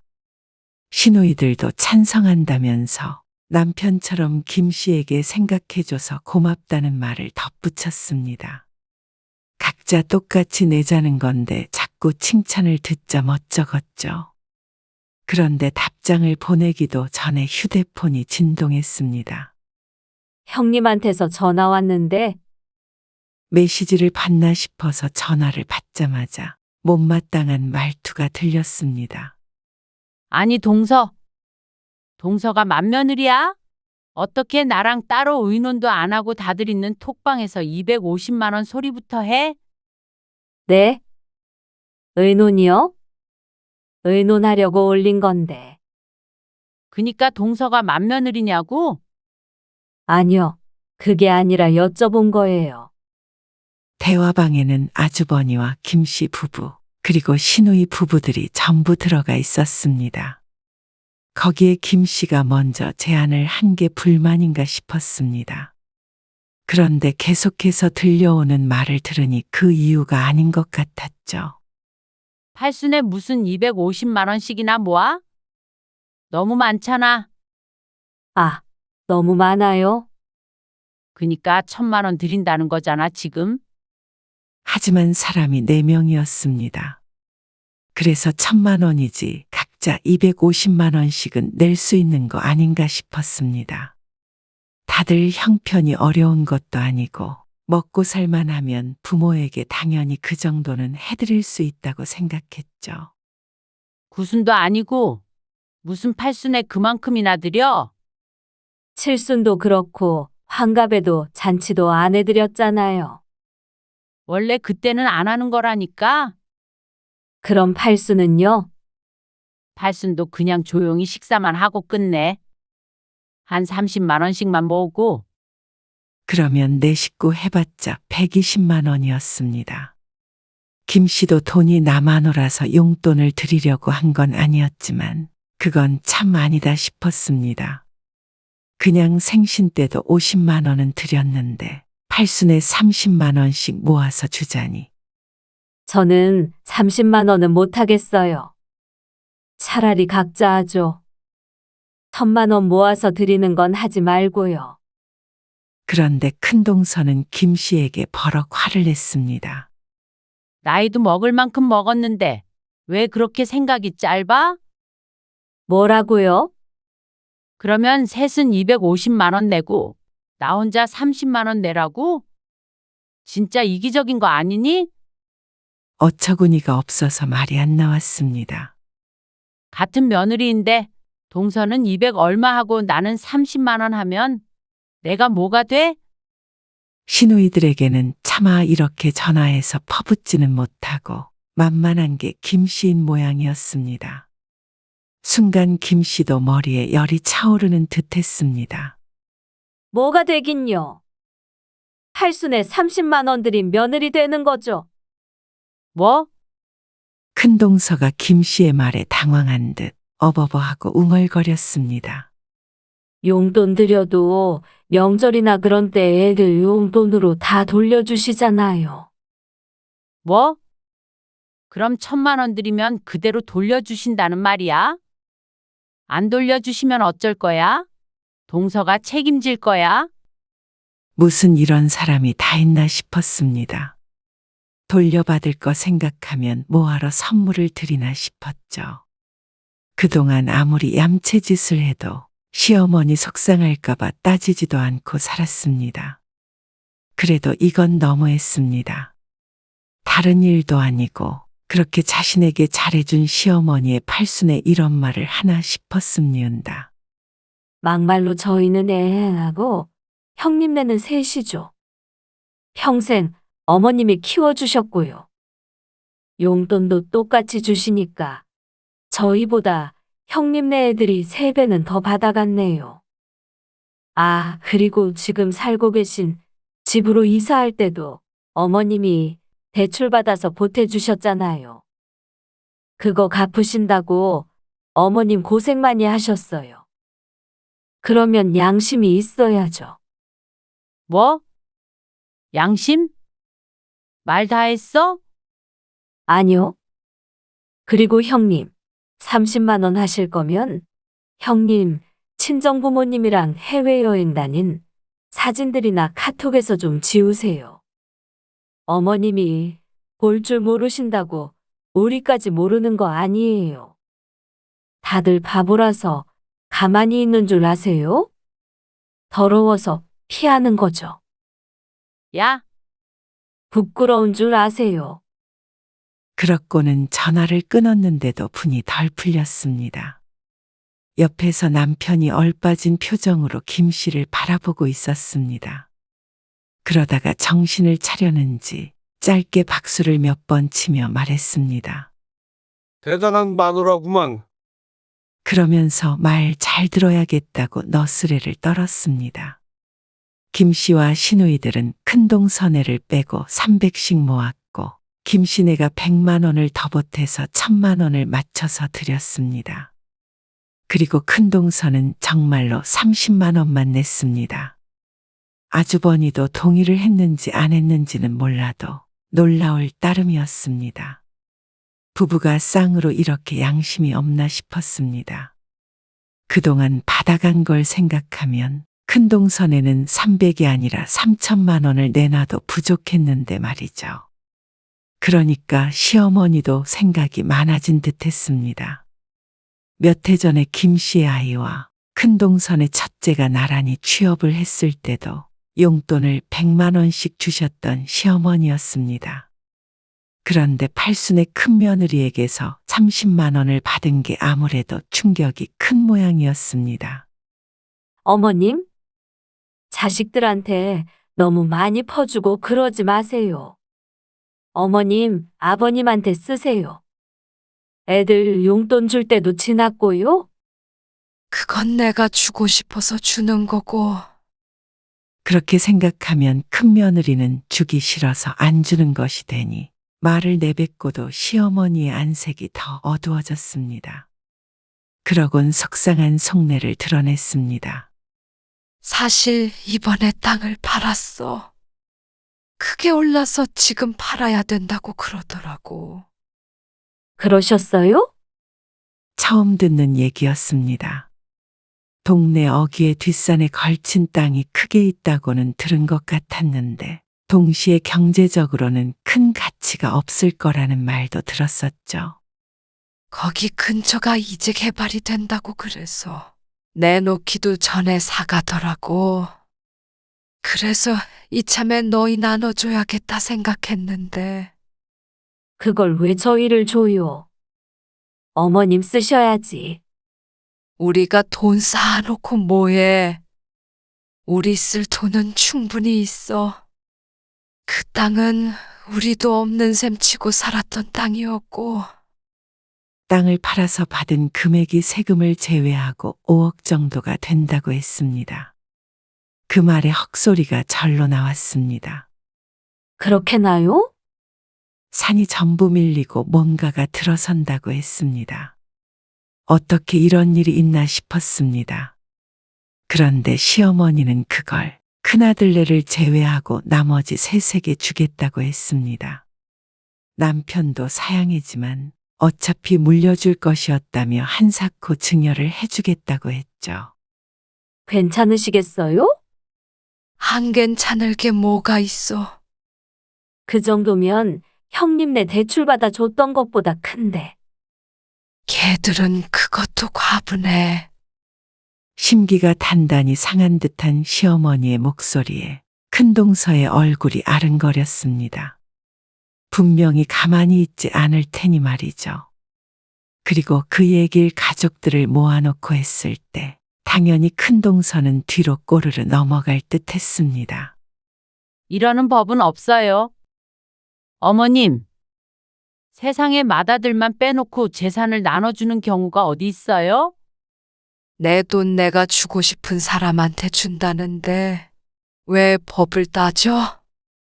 너무하신 거죠, 이건? 이번에 내가 팔순진하고 너희의 마음을 알았다. 누가 그러대. 마음 가는데 돈 간다고. 네? 그래서 나도 마음 가는데 돈 주려고 하는 거니까 참견하지 말어라. 그렇게 큰동서에게 냉정한 시어머니는 처음 보았습니다. 그동안 이래도 웃고 저래도 웃었던 시어머니였으니 말이죠. 큰동서도 낯선 시어머니의 모습에 크게 당황했습니다. 너도 불만이 많으면 집 살 때 빌려줬던 그 돈 갚어라. 빌려주시다뇨? 그냥 주신 거죠? 그러면 너희만 그 돈 받은 게 정당하다고 생각한 거야? 그게 아니고요. 부모 도움 받아서 그만큼 살게 됐으니까 이번 일에 불만 갖지 말어. 돈을 갚으란 소리에 큰동서는 이러지도 저러지도 못했습니다. 눈을 까디집고 따지려던 게 수그러들었습니다. 받은 게 있으니 할 말이 없는 게 당연했죠. 우리가 앞으로 10년은 더 살 텐데 그동안 재산 정리 잘해야겠다. 이제는 공평하게 안 할란다. 우리도 우리한테 잘하는 자식한테 더 줄 거야. 김 씨는 속으로 파이팅을 외쳤습니다. 졸지에 큰 돈이 생겨서 어안이 벙벙했습니다. 시누이들도 기뻐했죠. 그 사이에 앉은 아주버니와 큰동서만이 흑빛 얼굴로 말없이 앉아있을 뿐이었습니다. 그 뒤로 큰동서는 무척 부지런해졌습니다. 시집 행사가 있으면 제일 먼저 가서 일을 도맡아 했고 시어머니는 손 하나 까딱 못하게 했습니다. 꽃축제가 있으면 시부모님을 모시고 갔고 여행도 함께 가지 못해 안달이었습니다. 그 모습이 어쩐지 참 짠하게 느껴졌습니다. 잘 보여서 부모 재산을 받아내려는 모습이 더 안 좋게 보인다는 사실을 본인만 모르고 있는 것 같았죠. 이미 늦은 듯 했습니다. 언제나 자식들을 알뜰살뜰 살피던 시어머니의 마음이 큰아들 내에게서 떠난 것 같았습니다. 좋은 일이 있으면 김씨 부부와 시누이들만 불렀고 김 씨의 딸이 독립해서 집을 구할 때는 보증금까지 대주었습니다. 왜 이렇게 차별을 하시는 거예요? 정말 너무하신 거 아니에요? 저희 애들 어머님 손에 컸어요. 큰동서는 무척 억울한 것 같았습니다. 하지만 시어머니도 그렇고 김 씨도 그렇고 할 말은 많았습니다. 너무한 건 너희들이야.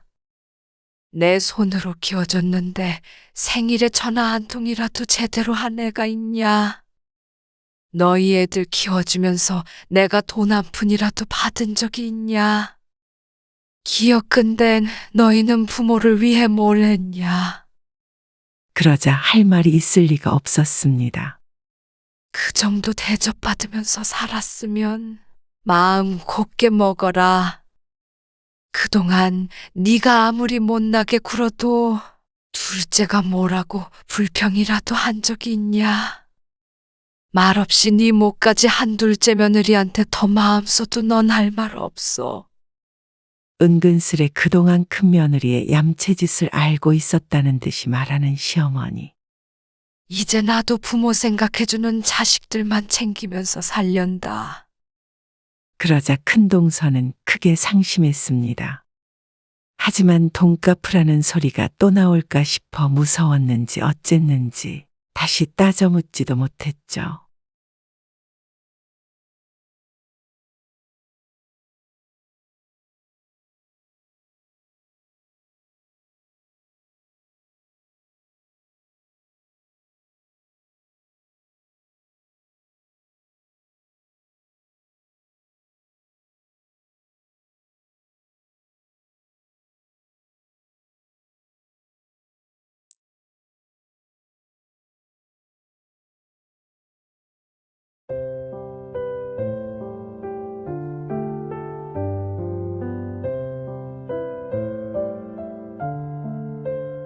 이번에 서준이 결혼 안 되잖냐.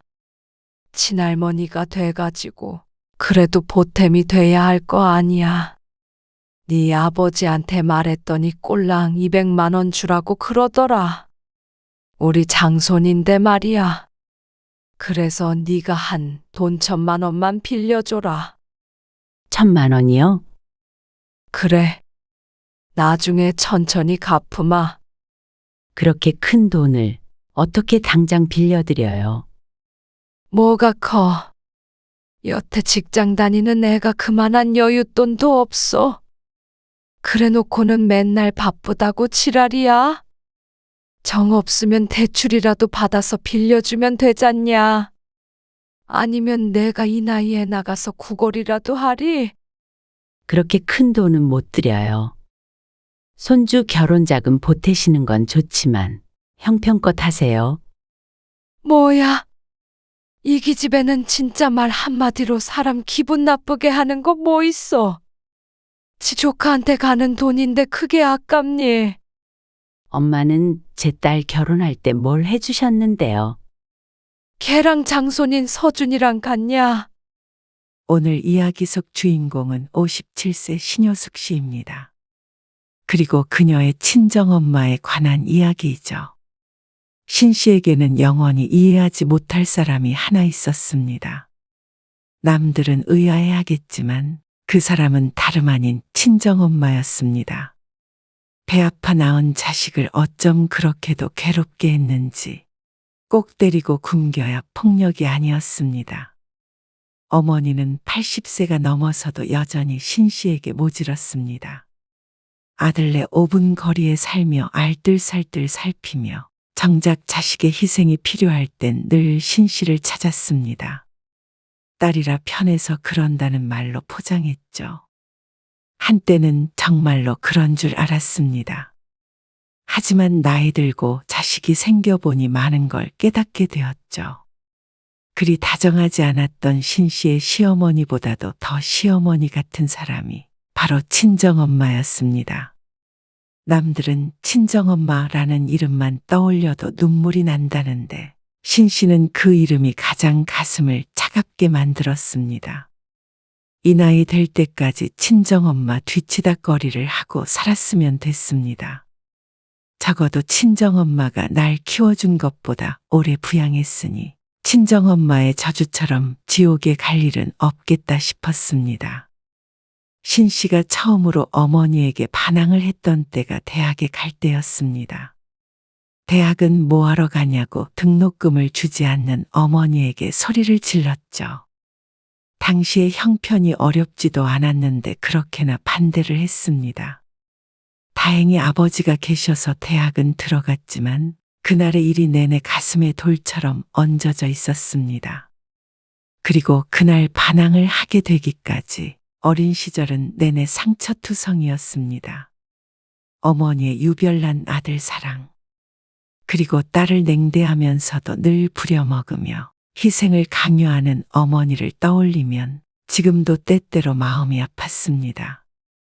신 씨는 일찍이 독립을 해서 살다가 남편을 만나 결혼을 했습니다. 그리고 신 씨의 시어머니는 평범한 사람이었습니다. 평범하다는 게 마냥 좋은 것만을 뜻하진 않았죠. 잘해주는 때도 있었지만 그만큼 며느리 마음에 상처를 주고 서운하게 만드는 때도 있었습니다.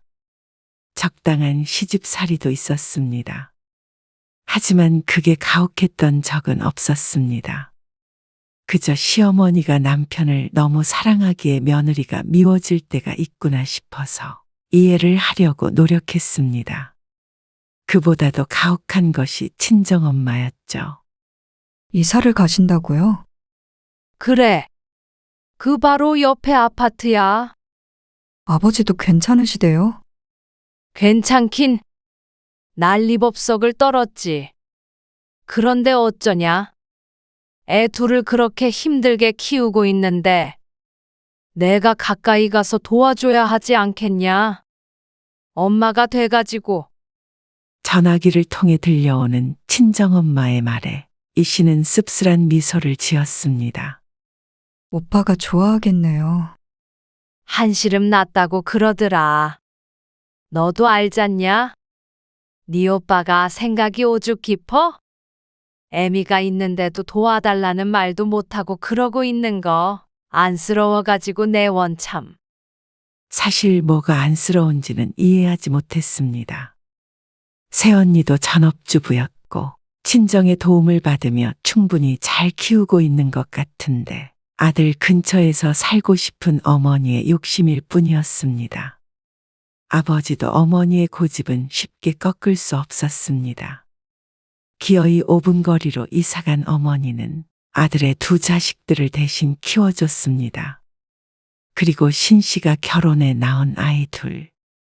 엄마, 오늘 회사에 정말 피치 못할 사정이 생겨서 그런데요. 우리 애들 어린이집에서 좀 데리고 와주면 안 될까요? 1시간 정도만 데리고 있으면 끝나는 대로 바로 갈게요. 어린아이들을 어린이집에 맡기고 맞벌이를 하며 고군분투했던 때 처음으로 친정엄마에게 부탁을 했습니다.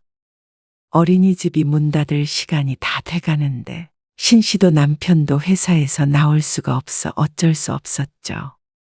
그런데 어머니의 대답을 듣고 잠시 할 말을 잃었습니다.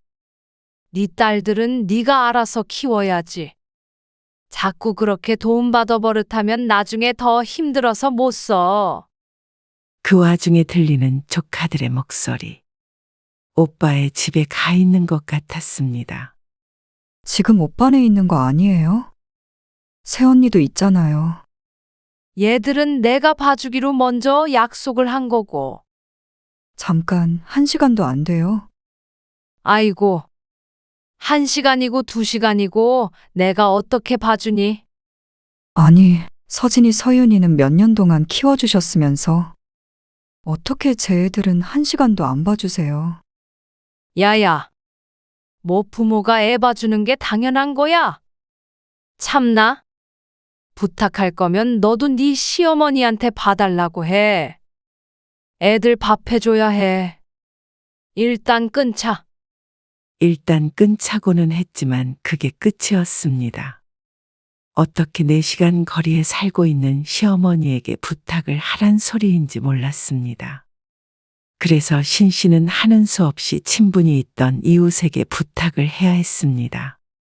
오며 가며 알고 지냈어도 애를 맡길 정도는 아니었지만 달리 부탁할 사람이 없었습니다. 그러다가 모처럼 주말에 연락이 온 어머니. 애들은? 집에 있어요. 정서방은? 오늘 출근했어요. 그래? 그러면 애들 봐줄 테니까 우리 집에 와서 좀 쉴래? 아, 아니요, 괜찮아요. 집에서 보면 돼요. 주말이라 바쁜 일도 없었습니다.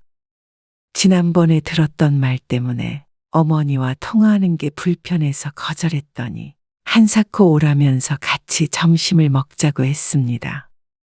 장모님이 그렇게 전화 끊고 마음 불편하셨나 보다.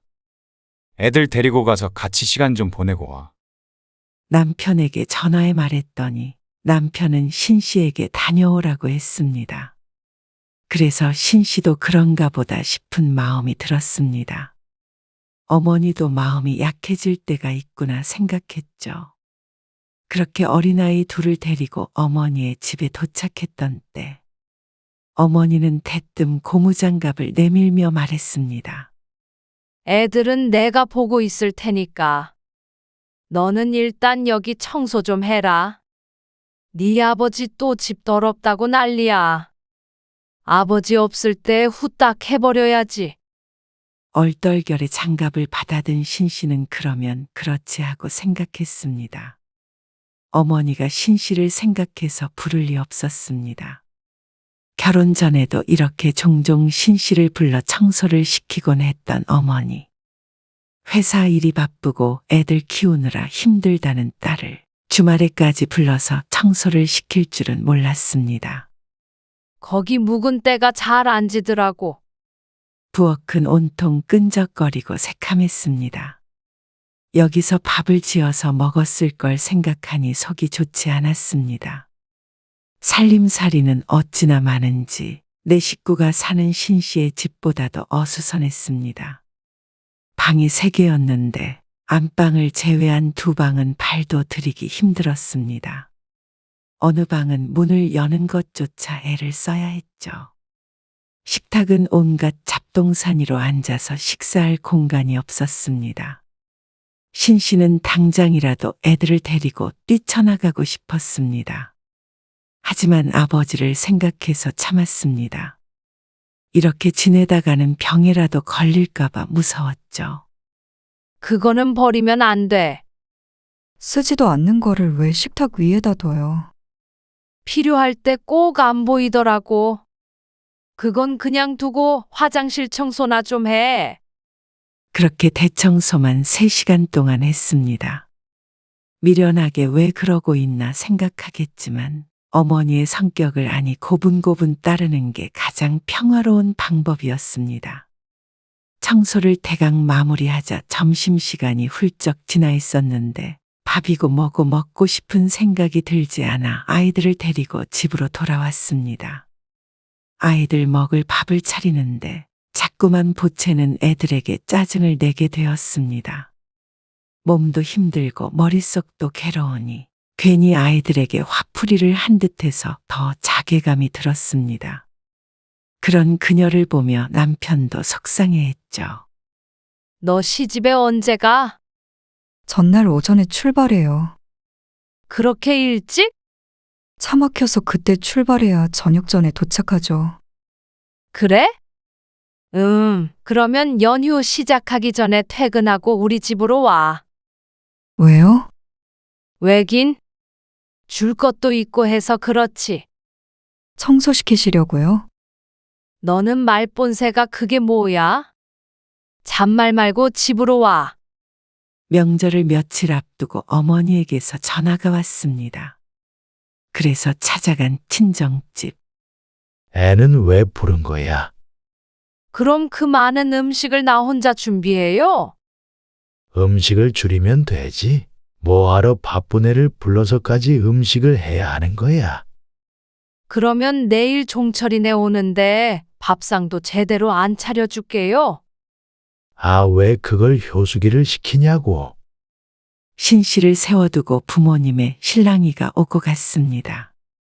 5분 거리에 살며 매일 보는 아들네 가족을 먹일 음식을 하기 위해 신씨를 호출한 것이었습니다. 효숙이 쟤도 시골 갔다가 올라오면 먹을 거 아니에요? 왜 나한테만 그러는지 몰라? 딸년이 도와줘야지 누가 도와줘? 아버지는 못 살겠다는 듯이 고개를 저으며 한숨 쉬었습니다. 신씨는 지친 기색으로 외투를 벗었습니다. 뭐부터 해요? 갈비찜 해놓게 고기부터 꺼내. 네, 아버지는 앉아 계세요. 한참을 부엌에서 뚝딱거리고 있는데 어머니가 말했습니다. 그거 다 하면 작은 방에다가 이부자리 좀 봐놔라. 너희 오빠 하룻밤 자고 간대더라. 네, 가까이 사니까 지 집에서 편하게 자라고 해도 꼭 여기서 잔다고 그래. 아무튼간 부모 생각하는 건 네 오빠밖에 없어. 정 같았으면 뭐라 대꾸라도 했을 텐데 이제는 그럴 마음도 들지 않았습니다.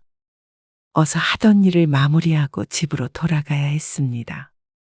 다음 날 일찍 시골로 출발해야 하니 말이죠. 신씨는 말없이 시키는 대로 하고 친정집을 나섰습니다. 미안하다. 아니에요. 설에 뵐게요. 아버지에게만 인사를 남기고 집으로 돌아왔습니다. 그리고 설 당일이 되었을 때 시집에 갔다가 집에 온 신씨는 남편만 두고 친정으로 향했습니다. 또 정서방은 안 온다고? 네, 집에서 쉬라고 했어요. 참 말세다 말세야. 부모 알기를 똥으로 아니까 이러지. 오지 말란다고 진짜로 안 오는 놈은 또 뭐냐? 놈이 뭐야? 사위한테. 괘씸하니까 그렇죠. 신씨가 명절에 혼자만 친정에 오는 이유가 있었습니다. 결혼하고 함께 왔을 때도 한 번도 사위에게 따뜻한 밥 한 끼 차려준 적이 없는 어머니였습니다. 아들이 올 때면 상다리 부러지게 식사 준비를 하면서 신씨 부부가 오는 날이면 부엌에 물기 하나 없었죠. 오빠네 가족이 먹다 남은 음식을 신씨가 꺼내어 밥상을 차릴 때까지도 아무것도 하지 않는 어머니. 집도 신씨가 미리 치워놓지 않으면 지저분해서 발도 들여놓기가 힘들었습니다. 남편 보기에 부끄러워 남몰래 울기도 했습니다. 모처럼 온 사위는 뭘 고쳐라 뭘 들어라 하며 험한 일을 시키고 신씨에게는 더러운 집 청소를 시켰습니다. 그러고도 부족해서 뭐 더 시킬 일 없나 두리번거리던 어머니. 그렇게 3년 정도 찾아간 뒤로는 남편을 집에 두고 혼자 왔습니다. 그때엔 어머니가 아무리 뭐라고 해도 고집을 꺾지 않았습니다. 그리고 아버지도 사위가 오지 않았다고 서운해하지 않고 묵인했죠. 어머니의 이런 만행들은 젊어서나 나이 들어서나 똑같았습니다. 어머니는 딸을 자식이 아니라 언제고 편할 때 부려먹을 수 있는 공짜 도우미 정도로 생각하는 듯 했습니다. 그럼에도 사랑한다는 말 대신 서운하다는 말이나 원망의 말만 들어야 했죠. 이번 주 목요일에 병원 가니까 시간 좀 빼라. 저도 이래서 그렇게 아무 때나 시간을 뺄 수가 없어요. 어머니는 가까이에 사는 아들네를 놔두고 꼭 신 씨에게 연락을 했습니다. 한 차례 이사를 해서 차 타고 3, 40분이 걸리는데도 불구하고 말이죠. 바쁜 애들한테 무슨 병원에 가자고 그래. 저도 바빠요. 아, 딸내미가 안 가면 누가 같이 가? 네 아버지는 다리 아파서 어디 돌아다니지도 못하는데 아픈 아버지 끌고 가랴? 목소리를 높이는 것을 보니 혼자서도 충분히 갈 수 있겠다 싶었습니다. 오빠를 불러요. 왜 멀리 있는 저한테 그러세요? 신 씨가 참지 못하고 말하자 어머니는 큰 배신이라도 당한 듯이 반응했습니다. 내가 널 어떻게 키웠는데 내가 뭐 언제 대단한 효도 바라드? 늙은 애미 병원 한 번 데리고 가주는 게 그렇게 싫으냐? 아니, 매번 이렇게 갑자기 회사를 쉬게 하니까 그렇죠. 이런 돈밖에 모르는 것. 돈보다도 중요한 게 부모 건강 아니냐?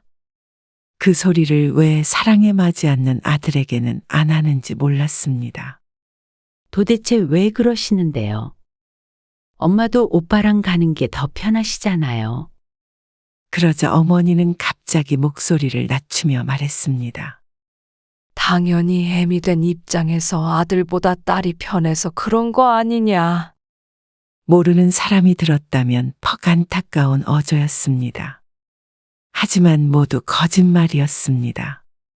아들이 딸보다 귀해서였습니다. 이 나이가 되는 동안 무수히 많은 깨달음이 있었죠. 주변 사람들도 다들 말했습니다. 엄마가 딸한테 많이 의지하네. 아이고, 좋겠어. 나도 이런 딸 하나 낳았어야 했는데. 하지만 모르는 소리였습니다. 어머니는 편하다는 핑계로 유독 신 씨에게만 함부로 대했습니다. 결국엔 신 씨가 회사를 쉬지 못했고 어머니는 새언니와 함께 병원에 다녀왔다고 들었습니다. 며느리에게 한 소리 들었는지 어머니는 전화를 해서 내내 신 씨에게 굳은 말을 했습니다. 자신이 며느리에게 잔소리를 들은 게 모두 신 씨의 탓이라고 했습니다. 이런 배은망덕한 년. 내가 니를 어떻게 키웠는데 이래서 자식 키워봐야 소용없다고 하는 거야. 험한 말을 듣는 내내 신 씨는 입을 다물고 듣고만 있었습니다. 어머니의 이런 날선 반응에 지쳤습니다. 그래서 그날 이후론 신 씨가 연락을 하지 않았습니다. 그렇게 한 달 정도를 냉전 상태로 지냈죠. 하루에 몇 번씩이고 전화하던 어머니도 신 씨에게 단단히 화가 났는지 전화하지 않았습니다. 그래놓고는 한 달 뒤 어머니는 아무 일도 없었다는 듯이 전화해 말했습니다. 가스비가 26만 원이나 나왔지 뭐냐. 뭘 하면 그렇게 가스비가 나오는지 궁금했습니다. 요즘 으슬으슬 추워서 좀 많이 쓰긴 했는데 집이 낡아서 그런지 말이야. 순전히 도둑놈들이야, 아주. 그러세요. 아무튼간 이건 네가 좀 붙여줘라. 당연하다는 듯이 내뱉는 말에 어처구니 없는 웃음이 났습니다. 그런데 이런 자잘한 돈은 어쩌다 한 번씩 내준다 쳐도 큰 돈을 달라고 할 때는 미칠 노릇이었습니다. 이번에 서준이 결혼 안 되잖냐. 친할머니가 돼가지고 그래도 보탬이 돼야 할 거 아니야. 무슨 말씀이 하고 싶으신 거예요? 네 아버지한테 말했더니 꼴랑 200만 원 주라고 그러더라. 우리 장손인데 말이야. 신 씨가 한숨을 쉬는데도 아랑곳하지 않고 어머니는 하고 싶은 얘기를 끝까지 했습니다. 그래서 네가 한 돈 1,000만 원만 빌려줘라. 1,000만 원이요? 그래. 나중에 천천히 갚으마. 곧 80대는 양반이 언제 천천히 1,000만 원을 갚겠다는 말인지 몰랐습니다. 그리고 기억에서 지운 듯 했지만 그동안 이런 식으로 가져간 돈이 한두 푼이 아니었고 한 번도 갚은 적이 없었습니다. 그래서 그동안 남편에게 죄스러워 10년 전까지만 하더라도 부업도 하곤 했습니다. 그런데 신 씨도 아무리 바보라고 하더라도 1,000만 원이나 되는 돈을 빌려줄 리가 없었습니다. 그렇게 큰 돈을 어떻게 당장 빌려드려요? 뭐가 커? 여태 직장 다니는 애가 그만한 여윳돈도 없어. 그래 놓고는 맨날 바쁘다고 지랄이야. 한심하다는 듯이 혀를 차며 말하는 어머니 때문에 신 씨는 또다시 얼굴이 일그러졌습니다. 신 씨에게 개인적을 쓸 수 있는 돈이 200만 원 정도 있었는데 그거라도 빌려드려야 하나 싶던 찰나에 정신이 번쩍 들었습니다. 정 없으면 대출이라도 받아서 빌려주면 되잖냐. 아니면 내가 이 나이에 나가서 구걸이라도 하리. 어째서 조카가 결혼을 하는데 신 씨가 대출을 받아서 어머니에게 돈을 빌려줘야 하는지 이해가 가지 않았습니다. 그리고 구걸이라도 해서 그 돈을 마련해 손주에게 주겠다는 의지가 놀라웠죠. 신 씨는 딸들이 돈 버느라 새벽같이 집을 나서 직장에 다니는 것조차 짠하고 안타까웠습니다. 그래서 뭐든 도와주고 싶은 마음이 들었습니다. 그런데 어쩜 신 씨의 어머니는 항상 딸에게서 뭘 가져갈 게 없나 살폈습니다. 어쩜 엄마라는 이름으로 그렇게 이기적일 수 있을까요? 신 씨의 눈시울이 붉어졌습니다. 그렇게 큰 돈은 못 드려요. 손주 결혼 자금 보태시는 건 좋지만 형편껏 하세요. 뭐야? 이 기집애는 진짜 말 한마디로 사람 기분 나쁘게 하는 거 뭐 있어? 지 조카한테 가는 돈인데 그게 아깝니? 엄마는 제 딸 결혼할 때 뭘 해주셨는데요? 신 씨의 첫째 딸이 결혼할 때 축의금을 10만 원 했던 어머니였습니다. 그런데 조카의 결혼에는 1,000만 원이나 빚을 져서 줄 생각을 하고 있다는 게 기가 찼습니다. 아버지는 알고 계신 거예요? 아버지 얘기가 나오자 뜨끔했는지 말을 멈췄습니다. 네 아버지한테 얘기했단 봐라. 그러면서 으름장을 놓고는 전화를 끊었습니다. 그 뒤로도 어머니는 신 씨에게 돈을 내놓으라며 들들 볶았습니다. 하지만 이제 더 이상 어머니에게 퍼주고 싶은 마음이 없었습니다. 10년 전에 어머니가 사기를 당하는 바람에 친정이 기울었는데 그 때문에 아버지가 많은 고생을 했습니다. 그래서 지금은 다리가 아파 거동도 힘든 상태였죠. 그런데도 1,000만 원이나 하는 돈을 비밀로 하고 손주에게 줄 생각을 하는 어머니에게 질렸습니다. 혹시나 남편에게 전화를 걸까 싶어서 남편에게도 신신당부를 했습니다. 그러자 어머니는 조카의 결혼식이 끝날 때까지 사람을 못 살게 굴었습니다. 그럼에도 불구하고 원하는 바를 이루지 못하자 어머니는 신 씨를 저주했습니다. 네가 그렇게 못된 게 신앙생활을 안 해서 그런 거야. 교회 다녀라. 교회 안 가요? 못된 것 같으니 그러다 지옥 가는 거야. 지옥에 가라고 그러시는 거예요, 지금. 그래. 부모 공경할 줄 모르는 자식은 틀림없이 지옥 간다. 그렇게 저주를 퍼부은 어머니는 1년 뒤에 신 씨에게 합가를 제안했습니다. 황당한 이야기인 줄은 알지만 그게 사실이었습니다. 네 아버지 다리가 그렇게 불편한데 나도 나이 든 마당에 그 옆에 붙어서 어떻게 종일 시중을 들겠냐. 그러니까 대신 시중들 사람이 필요한 것이었습니다. 아버지를 생각하자면 마음이 쓰였지만 그렇다고 해서 신 씨가 부모님을 모시고 살 수는 없었습니다. 아니, 어머니를 생각하면 그러고 싶지 않았습니다. 차라리 간병인 쓸 수 있게 오빠랑 다달이 모아서 드릴게요. 네 오빠 둘째 유학 간다고 해서 요즘 힘들다고 그러는 거 못 들었냐. 그렇다고 저희가 모시고 살 수는 없어요. 내가 빨리 죽어야 네가 덜 힘들 텐데. 어머니는 그런 말로 신 씨에게 죄책감을 심어주었습니다. 아픈 네 아빠도 얼른 죽어야 하고 늙은 나도 언제 아플지 모르니 빨리 죽어버려야지. 지긋지긋했습니다. 말로는 그러면서 집에 가면 찬장이 온갖 보약과 건강식품으로 가득 차 있었습니다. 세상에 이런 불효녀가 없다면서 악담을 해대는 통에 신 씨도 잠시나마 고민을 했습니다. 상황이 그렇게 되면 모셔야지. 어떻게? 남편은 신 씨의 뜻대로 하겠다고 했죠. 하지만 남편까지 그러니 더욱 결심이 섰습니다.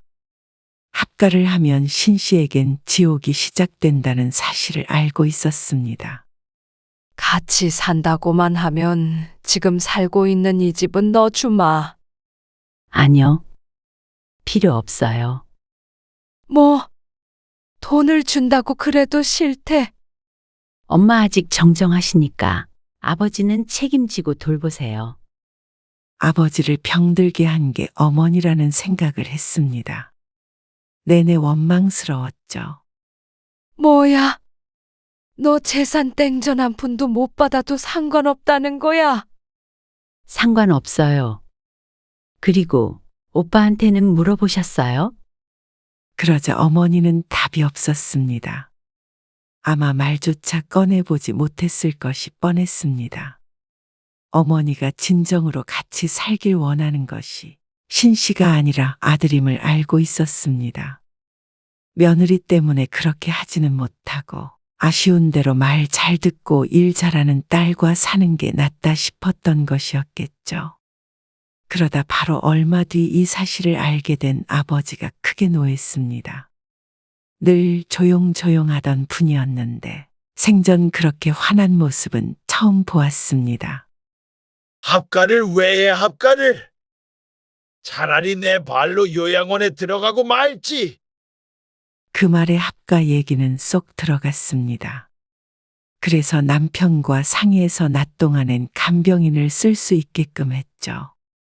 조금만 도와주면 일상적으로 지낼 수 있는 아버지였지만 그게 힘들다고 하소연하는 어머니 때문에 그렇게 했습니다.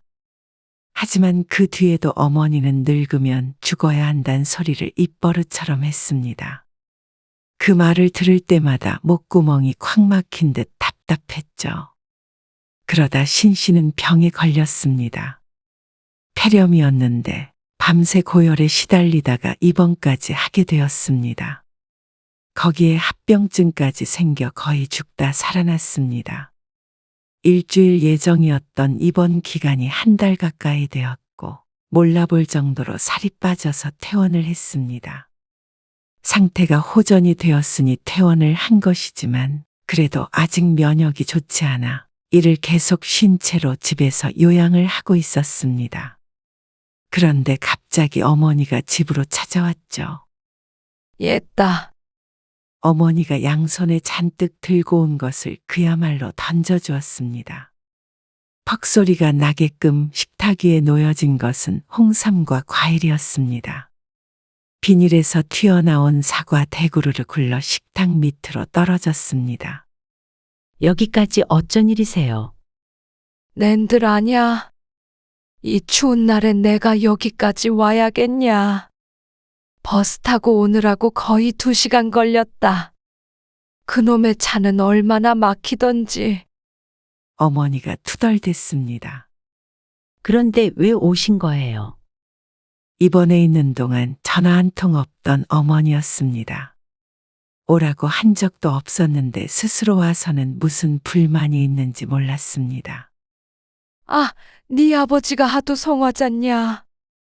아버지가요? 그래. 딸내미가 아픈데 가보지도 않느냐고 얼마나 난리를 치던지. 밖에 날씨 춥다고 그렇게 얘기했는데 말이야. 어머니의 말에 허탈해서 쳐다보고 있는데도 투덜거림은 계속됐습니다. 네 아빠가 홍삼이랑 이런 것들 사가라고 했는데 네가 이걸 먹냐? 그러더니 봉지를 꺼내서 홍삼 절반을 덜었습니다. 어차피 먹지도 않을 거. 이건 내가 가져가마. 아니, 그냥 다 가져가세요. 이 무거운 걸 다 어떻게 들고 집에 가? 어머니가 신경질을 내며 말했습니다. 팔순이 된 나이에도 신씨보다도 정정한 것 같았습니다. 그럼 두고 가시던가, 가지고 가시던가 마음대로 하시고, 제발 가세요. 네? 뭐야? 딸내미 걱정돼서 여기까지 찾아온 엄마한테 그게 할 소리야. 제발 가라고? 걱정돼서 온 것도 아니잖아요. 그것에 대해서는 반박할 말이 없는 듯 했죠. 그렇게 안 해도 충분히 힘들고 아프니까. 그냥 오늘은 가세요. 이런 나쁜 년을 딸이라고. 지를 어떻게 키웠는지 알면 이런 말 못하지. 효도는 못할 망정 사사건건 지가 잘났다고? 에잉? 엄마가 절 어떻게 키우셨는데요? 뭐야? 엄마한테 자식은 오빠뿐이잖아요. 효도요? 그러면서 콧웃음을 치자 그게 어머니의 심기를 건든 것 같았습니다. 얼굴이 벌개져서 곧 쓰러질 것처럼 소리를 쳤습니다. 괜히 왔다 하며 이러니 하늘에서 천벌을 줘서 아픈 것이라고 했습니다. 이제는 마음이 아프지도 않았습니다.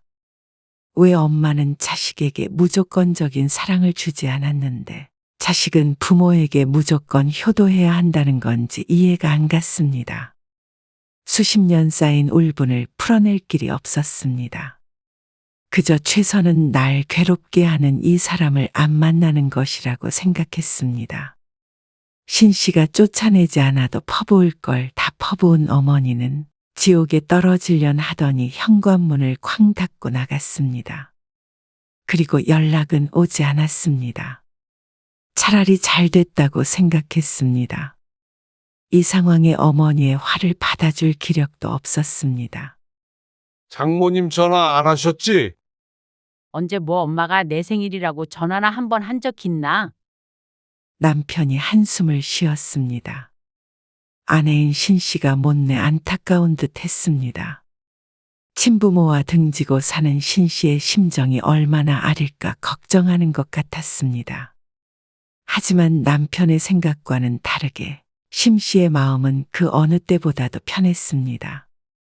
친정엄마와 있을 땐 늘 거센 파도가 쳤던 바다였다면 이제는 호수처럼 고요했죠. 자식에게 안식처가 되어야 할 부모가 자식을 가장 괴롭히는 존재였습니다. 그런 부모라면 자식이 손을 놓아도 되지 않나 생각했습니다.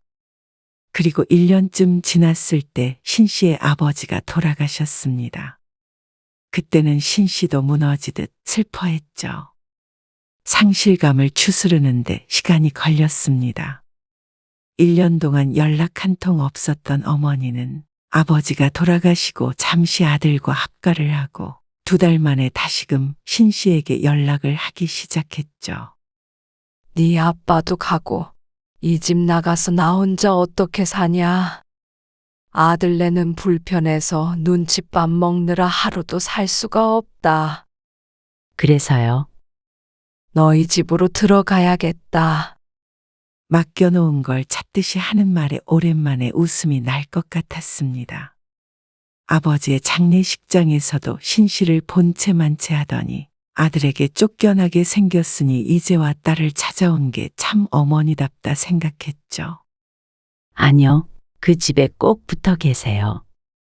집도 팔아서 그 돈 오빠 다 주셨죠? 잘하셨어요. 그러니까 사랑하는 아들이랑 꼭 붙어 사세요. 뭐야? 너는 어쩜 애가 그렇게 냉정하냐? 제가 정말로 냉정했으면 애저녁에 엄마랑 영 끊었어요. 이런 나쁜 년, 천벌 받을 년. 그러니까 나쁜 년한테 이제 전화하지 마세요. 이제는 번호도 바꾸고 살 테니까요. 너는 나 죽으면 얼마나 후회하려고 그러냐? 그러면 엄마는 나중에 얼마나 후회하시려고 저한테 그러셨어요? 이게 끝까지 한마디를 안 줘? 이만 끊을게요. 잘 지내세요. 어머니가 무어라 하는 와중에 신 씨가 전화를 끊었습니다. 그리고 내 마음이 허락할 때까지는 친정엄마를 보지 않고 살겠다고 결심했습니다. 팔순이 지났으니 언제까지 사실지는 모르겠지만 그렇다고 나를 갉아먹으면서까지 얼굴 맞대고 살 수는 없었습니다. 내가 이렇게 부탁해도 안 되겠냐? 여기서 나가면 내가 어디 사냐? 나한테 너밖에 더 있냐? 얘들은 아주 못돼서 지들밖에 몰라. 그래도 나 생각해 준 건 너뿐이야.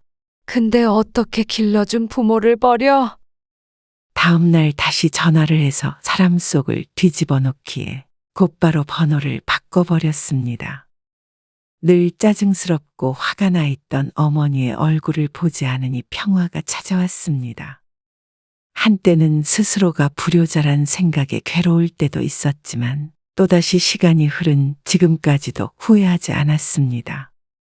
아직까지는 아들네 집에서 나왔다는 소식은 들리지 않았으니 나름대로 적응해서 살고 있는지도 몰랐습니다.